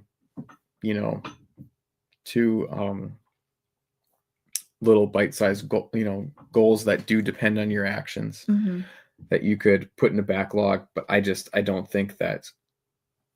believe that success can be guaranteed. And this might be something like the whole canon thing that people just find so offensive that that I'm shunned or whatever. But I just don't think you can guarantee success. I think it's very and I think it's very easy for people who have achieved success when they're giving advice to look back and say, oh yeah, you can guarantee success. You just got to do steps 1, 2, 3, 4, and 5 that I did. Mm-hmm. But it's too complicated. It can't be guaranteed. I'm going to skip over a little bit of this here. He talks about art as insanity. That's kind of another way of thinking about it. Like you kind of do things despite, being in obscurity.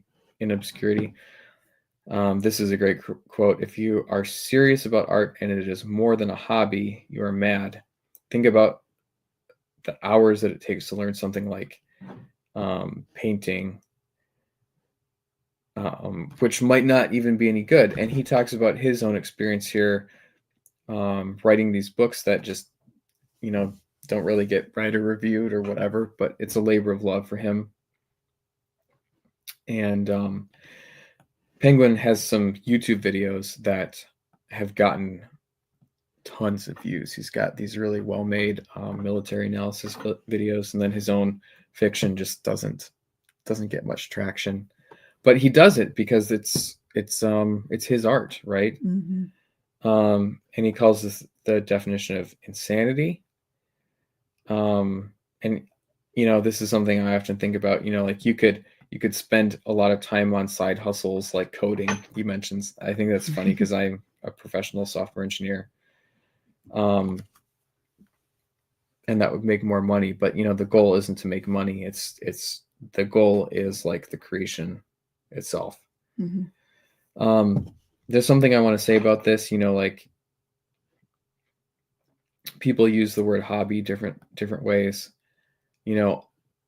I think some people have like a very low idea of a hobby. Mm-hmm. Like hobby is just something like you kind of ding around with. I like to think of my hobbies as things I'm pretty serious about, and I try to do intentionally.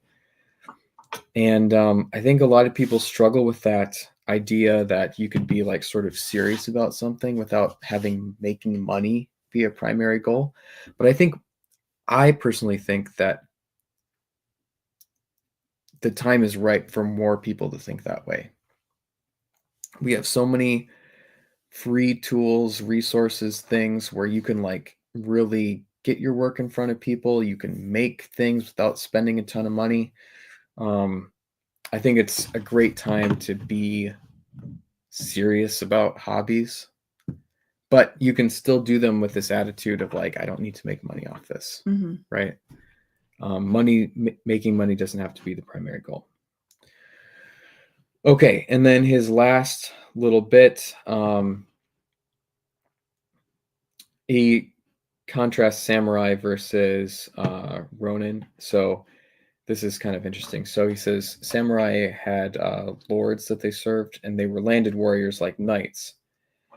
And they had particular masters. Whereas he feels himself to be more independent. And he likes doing things his own way, doesn't want to subscribe to a certain group. I identify with this very much. He sees himself as a Ronin artist. So Ronins were like samurai, but they didn't necessarily have a particular lord that they served.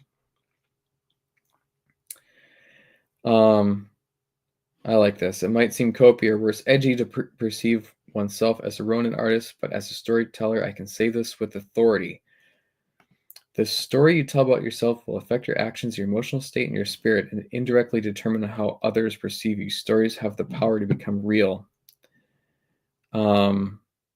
So he finds this whole samurai mindset to be freeing, and has given him peace with his art. And I think that's important. Like if making art is your goal, and I think that's what we're all bringing to this here, having a way of thinking about it that gives you peace is really important. I'm going to share something else personally. I think like when I kind of wrote my first book just for fun. Then I started thinking, oh, like this could be a side hustle, right? Where I write. And I think I got what I would consider to be some bad advice. And I spent a good amount of time writing a bunch of words that are never going to be published and burnt myself out of writing. Mm. And I think it's really important to think about why you're doing what you do. And for me, again, not necessarily for everybody, but for me, just deciding to not make art a side hustle was really freeing. I have a great career, so I'm not like trying to elevate myself out of a fast food job. I know not everybody's in that position, but you know, I have a limited amount of time to spend on my art, and it's really nice to not think of it as like, oh, how do I optimize making money or gaining clout? It's really nice. It's a wonderful thing in my life to have something that I can do just for me and just for my expression and stuff. So, and you know, kind of going back to that paradox, I kind of believe that someday it is going to turn into something. It might be a ways down the road. Um, but if it doesn't turn into anything, that's okay too, because that's not why I'm doing it, right? Mm-hmm. But I think I have a little faith there that maybe it will. So I thought this was really cool, really helpful. You have anything more to say about it? It's a very interesting way of looking at things, and I hadn't considered it, but it's kind of considered it in this much like detail, but it's Mhm. kind of the position that you and I kind of arrived at. You with your writing and your project, in the other aspects of it, and me kind of with Periapsis Press. Mhm. It's never going to be as big of a thing as I had Yeah. imagined when I first was conceptualizing of it. But I'm pleased where it is now, and kind of It could get bigger. It could still someday, but I'm doing it. Mhm. And a lot of times I'm doing it for the sake of doing it. Mhm. Like sometimes it's hard to do the reading and make time for that, as opposed to TV or whatever, Mhm. and then to do the outlining and the writing and the formatting and the posting. It's not even really doing it for me. It's doing it for the sake of the thing, and kind of without knowing if it will do anything at all once it's out in the world. Mhm. But I've kind of come to the place where I think it's a worthwhile thing, Mhm. regardless. And Yeah. And I think it's I personally, I think it's a powerful thing to be trying to make art or do things sort of free from that striving. It kind of lets you focus on different things or maybe take different tacks or angles Mhm. or try different things. Um, you know, again, just from personal experience, I mean, like if I was trying to make money, I would have written my book. It's just not something that has broad appeal. Mhm. It doesn't really fit into any category. Um, I don't think it's anything that really any publisher would want to publish, but yet I still think it's good. And I think, people have read it and enjoyed it. And I certainly enjoyed writing it and making it. And I think that there should be an audience for people like me who, art isn't their career, it isn't their livelihood, but they have that kind of like desire to make art, and they're making art sort of free from this striving. There should be an audience that is there that might want to partake of it, right? And I think that's what we're trying to find, what you're trying to grow. Um, you know, I think that is a thing that can exist and should exist, and it can exist without gatekeeping institutions or purity tests or honestly even like a lot of talk about motivation, like, or what a particular motivation for something might be. It's sort of a separate thing, right? Mm-hmm.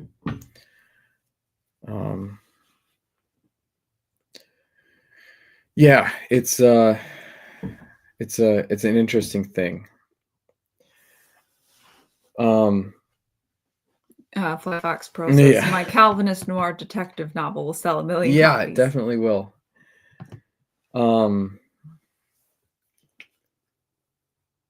Did we want to talk about, I think you seem pretty tired. Do you want to go on and talk about some of his other articles? Or should we be done? Maybe not tonight. Okay. I feel like, do you think, because the next one's a 2-parter. Well, here, let's just take a look at it. So it wasn't this that I wanted to talk about. Oh, okay. It was more when the internet when dies. the internet dies. So maybe just, actually, are you feeling good for about 15 more minutes? Yeah, absolutely. Okay, let's just talk about this quick then.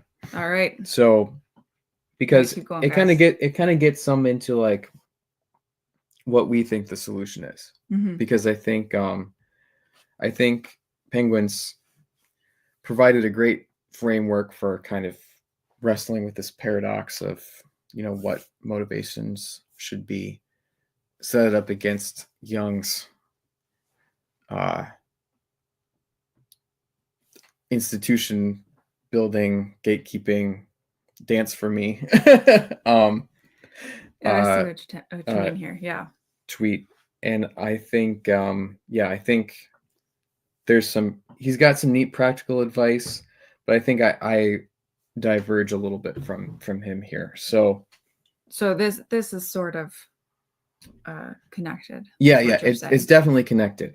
And it ties into like what we think the solution to the problem is. Mm-hmm. I think I think to sum up, I think Penguins offered this sort of mental framework for dealing with this contradiction, but I'm not sure he really has a practical solution. He said this doesn't exist. Mm-hmm. So don't pretend it exists, but I'm not sure. Well, maybe he does offer a solution here, but I think we offer a different solution. So in this article, this is his is that the one that you meant? Yes, it is. It is? Yes, it is. Okay. Oh, you've scrolled down farther. No, this is what I intend. It's his second article about his concerns about AI art.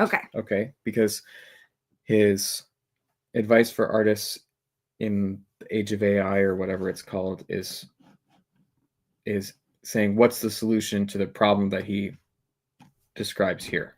I got it. Okay. Sorry. So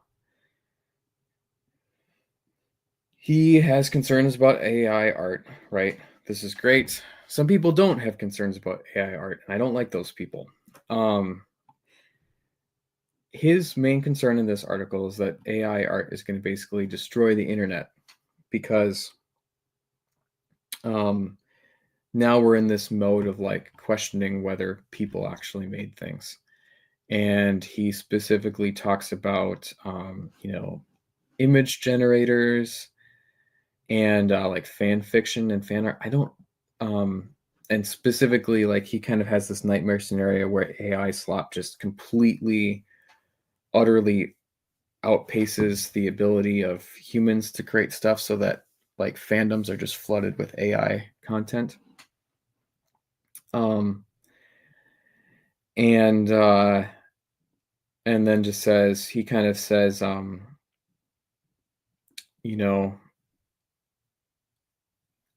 the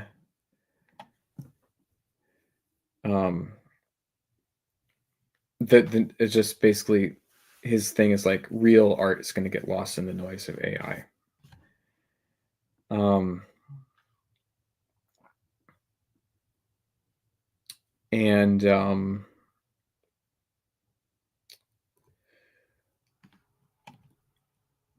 yeah, he has some stuff about culture stalling. I don't really care too much about that, but yeah, his basic thing is like, here's like AI art's just gonna like crowd everything else out. So what's the solution? Is his idea of a solution is to get offline, find a home for your art and creativity in the real world, and treat the internet as a secondary place. Okay. The internet is over. So he feels very strongly about this. So that's kind of like the doom and gloom. Here's the solution. So his principle is the reason for this is he thinks the internet is dying.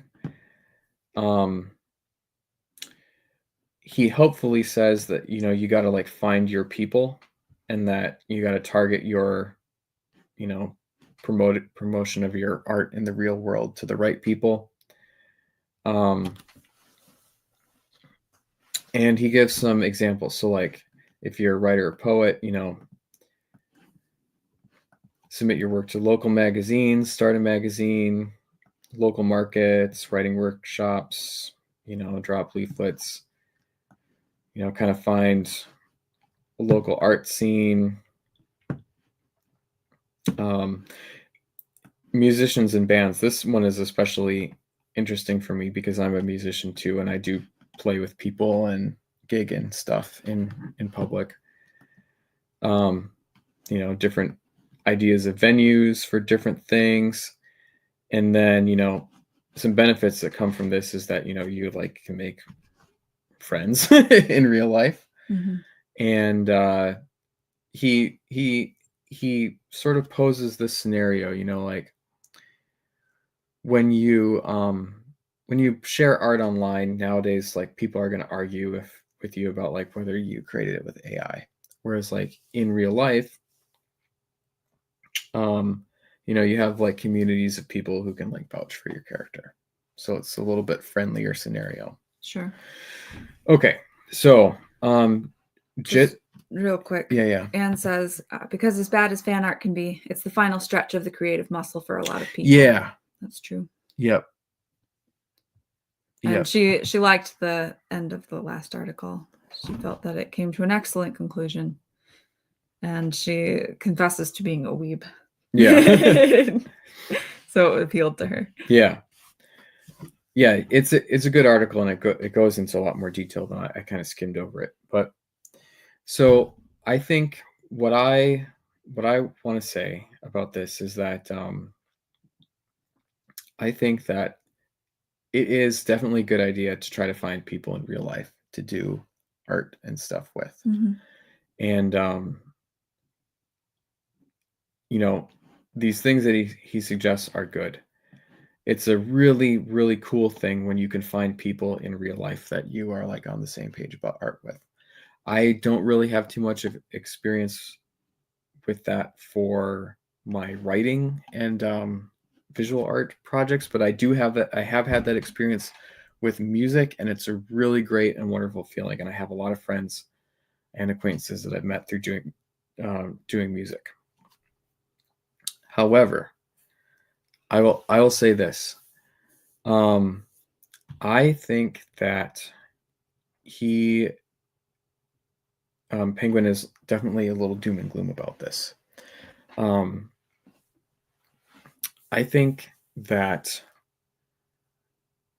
there is still time to build communities with real people online. Mm-hmm. We can do that. We are doing that. I mean, we're talking about his article right now. We're real people. We're not AIs. And I consider Penguin to be a acquaintance or friend and an ally in this sort of like anti-AI art, pro pro independent art, Mhm. Ronin artist, movement, right? Um, so at least now you can definitely still find artist friends online. I don't personally really care about fan art. Uh, and I personally, unpopular opinion of mine is that people, if you want to hear me tell people what they should do, I think that people should stop doing fan art and make art of their own IPs. Mhm. And it would be a better world if instead of consuming fan art, uh, people found these niche little IPs, right? Like instead of going to Comic Con and commissioning some random artist to draw Superman for you, Mhm. you went to Comic Con and you bought a sketch of random artist's own superhero, and you had a collection of small indie artists, cool OCs rather than their drawings of Superman. I think that would be a better world. So I don't really care if fan art gets overrun by AI. I think we can make connections.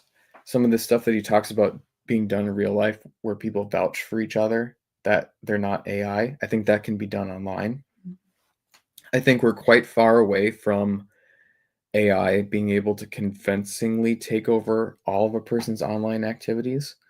Um, I think to have an AI very convincingly impersonate a person on a live stream where they're doing art either physically or like what I do in my live streams where I'm coding, I think that's still quite far off um, technologically. Mhm. Certainly one day it won't be, but if we have these communities that are sort of anti-AI art and some AI agent interloper shows up and fools people for a little bit, when it eventually comes out that they're an AI, we can shame them off the internet. That's happening now, Mhm. right? Where people submit AI art to contests and then they get shamed and then disappear, Mhm. as it should. So I think that that can be done. I'm going to share another piece of personal experience. Um, there's people that I know in my church that I sometimes talk to a little bit about my personal projects, and those people are extremely pro AI. So like I'll talk about writing or my 3D art projects, and these are people I like a lot and consider friends, and they'll just immediately turn the conversation into, oh yeah, like that sounds cool. Like got this cool idea where I use like Chat GPT to like make or some mid journey to make um, images that I turn into models with some service and to make my D&D miniatures with AI, and I'm just like, I don't right? Like I don't like that and I don't want to be a part of it. Mhm. So and like there's not a lot of people that I come into contact with in real life that I can talk about my art with. There Mhm. just isn't. It's a niche thing. Twitter does an amazing job of connecting Yes. people with similar interests. Yeah. It's a niche thing. There's a lot of people in real life that are like political enemies, people who I have like extremely different religious views to, who would not appreciate my art. Where at least like on Twitter, even I found a lot of people with different religious beliefs than me who do appreciate my art. Mhm. Um, I think it is the idea of trying to take your art into the real world is cool, but it just may not be feasible for Mhm. you. And I don't think that you should give up on your art because you have this doom and gloom. And I'm not saying that Penguin's saying to do that, Right. but like I I could see people reading this and feeling like, oh, there's no real world outlet for my art, so I have to give up on it. Mhm. Don't give up on it. Uh, we can still be friends in the real in on the internet Yeah. and share things and keep the bots out Mhm. and have enjoy our art together online. I don't think that that has to go away. One last point is, and it is meaningful on one level, but I would just say too, I think there's a tendency for people to try to make um, make a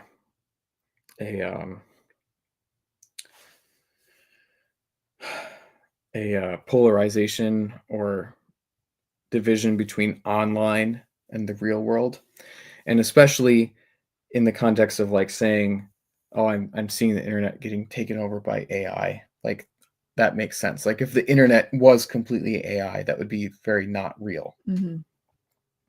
But as it stands, the internet still is real. Mm-hmm. What happens online isn't happening in some virtual world that has no connection to the real world. Mm-hmm. The internet is the real world. Um, I have gotten jobs, like my current job. When I got laid off from my last job, I messaged somebody that I knew on LinkedIn who had messaged me about a job opening, and they still had an opening, and that's the job I got. And that's how I put physical food on the table for my children to eat, is communicating with people. I got that job by communicating with somebody on LinkedIn. People always on Twitter, it's like LinkedIn is so stupid. LinkedIn is extremely stupid, but it's through LinkedIn that I got the job that puts physical food on the table. We got married because I asked you out over Facebook Messenger. Yep. Right? If it wasn't for Facebook, we would not be together. Probably we probably wouldn't be I together. probably would never have seen you again. Yeah. We're having this conversation. Like I took time out of my evening to record this video and talk to you guys because of the internet. I wouldn't know King Emperor Penguin if it wasn't for the internet. And I believe he's a real person. I don't believe that he's an AI agent. Right. And whatever bullshit AI art appears on Twitter or on some fan art site isn't going to make King Emperor Penguin disappear unless he decides to leave the internet. Right. So I understand the sentiment. I think it's great to do stuff in real life. I do my music in real life because it's kind of hard to do music over the internet, like live music performance. But I don't think we have to flee the internet. I think the internet is still a great place to share, meet people, collaborate, find and discover art, talk about these things. I think we can vet each other, and we don't have to, if you post your art and somebody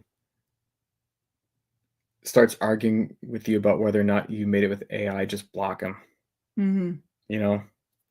Yeah, don't waste your time. Don't waste your time. It doesn't mean that you have to get off the internet. It just means there's an idiot. And I think it's going to settle.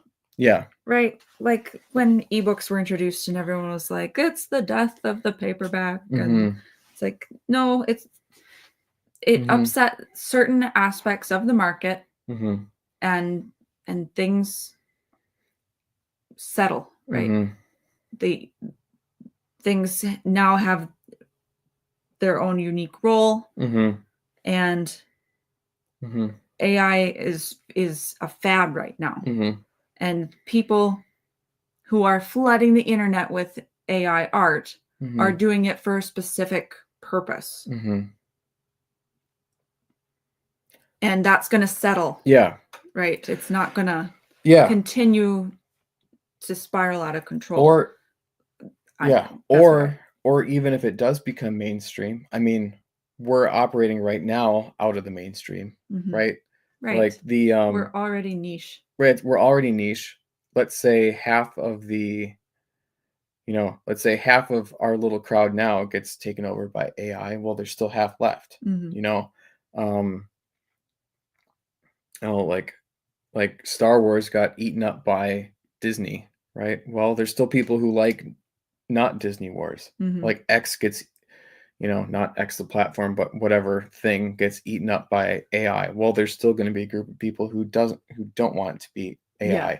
And occasionally somebody for clout will try to penetrate that with AI, and then we'll discover it and we'll humiliate them and they'll leave, right? It's just, Yeah. and physical things aren't going to be immune to AI, right? Like he talks about publishing poems or writing or art in magazines. I mean, there's nothing that prevents you from making a printed magazine of AI art, Right. right? So, I I I I like the idea of like there's a solution to this problem in the real world, and I think making friends and doing things in the real world is great if you can. But I think a lot of people are like we're doing pretty niche stuff, and I think that the internet is still going to be a good place. And the internet enables that, right? It enables people who are geographically remote, who can't meet in person, who are part of these niches to get together, to communicate, to encourage each other, to talk about these things, right? To buy each other's work. The internet enables stuff like Amazon, like publishing on Amazon and printing on demand. These are all great things, right? So, I'd say let's not flee. Let's not flee. Yeah. Anne has had some great comments. Anne is really holding up the chat for us here. Yeah. We're almost done, you guys. Thanks for hanging around. She says, shared stories is shared culture. It's hard to love a book alone. That is where I would be if I didn't have the internet alone.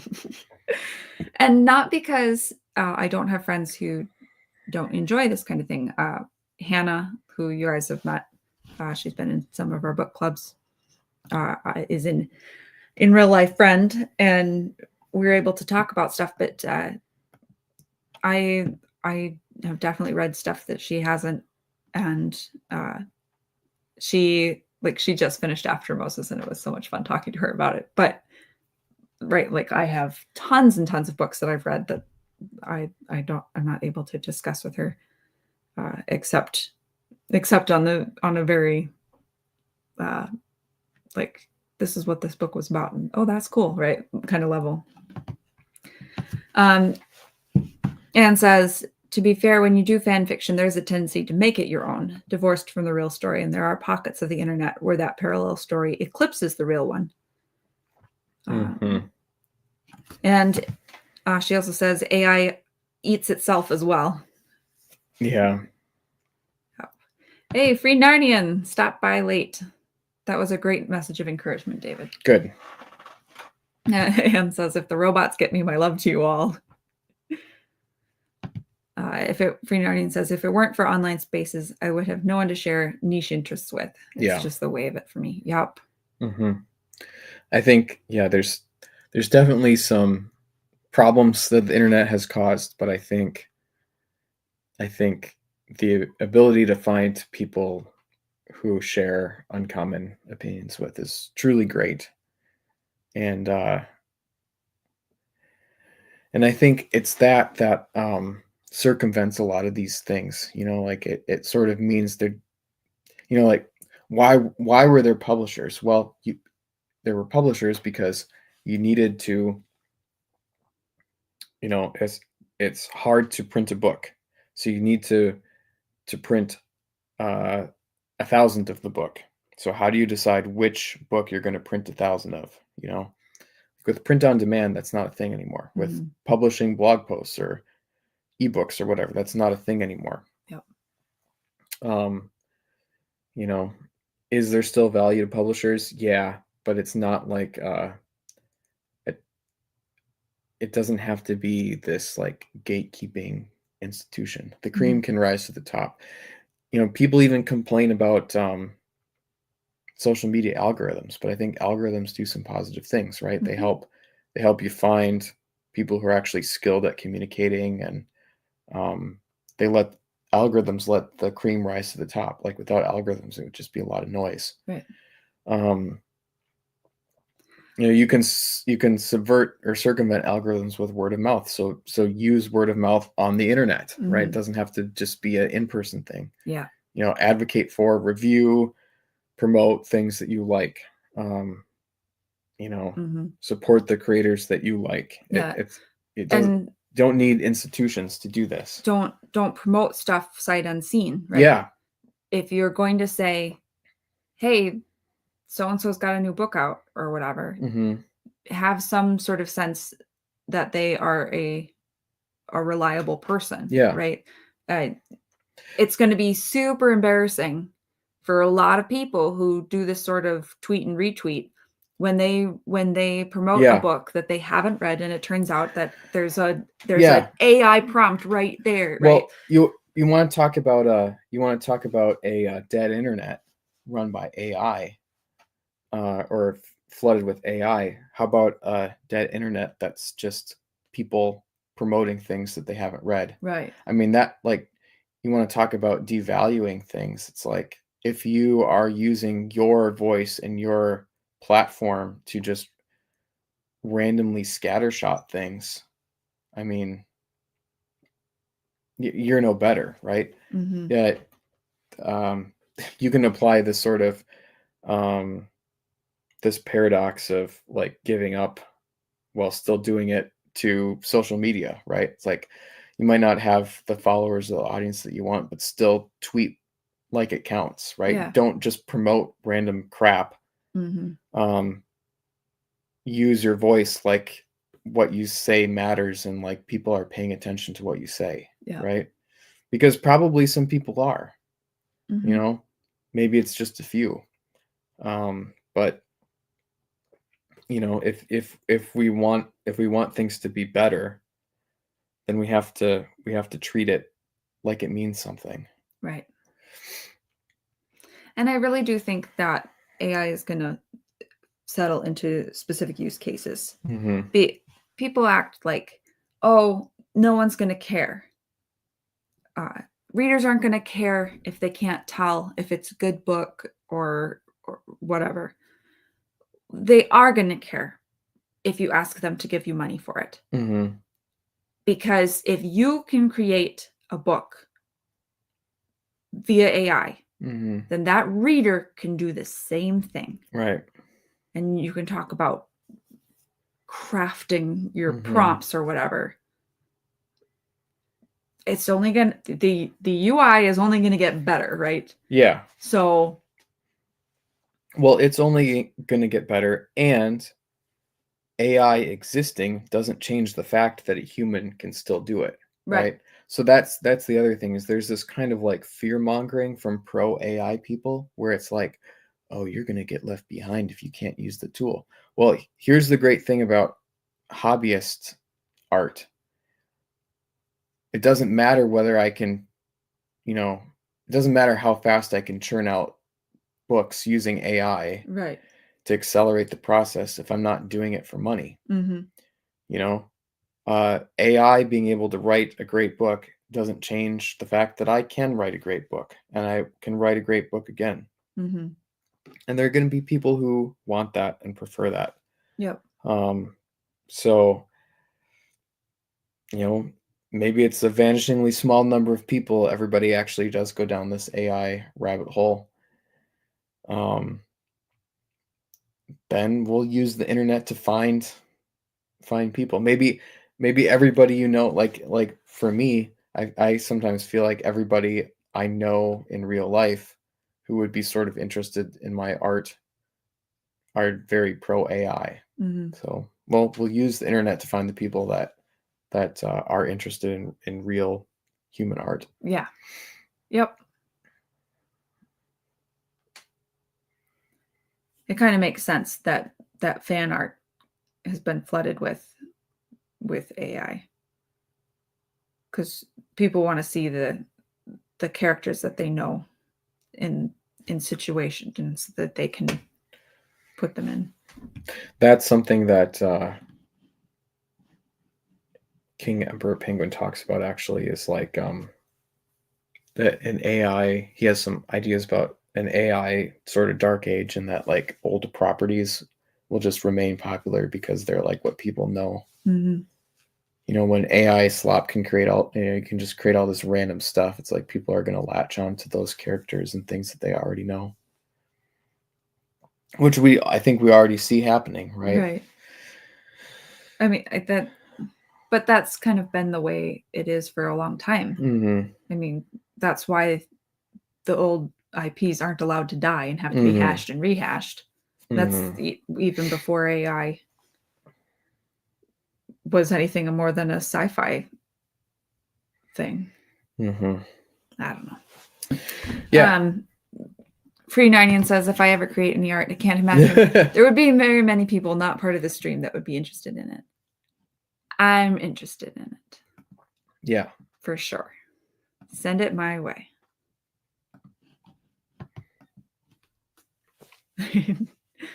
Will it be about the sea and will there be jellyfish? It's very likely, yes. All right. Well, I think we've gone for Long quite a long enough. time, so it's time to stop.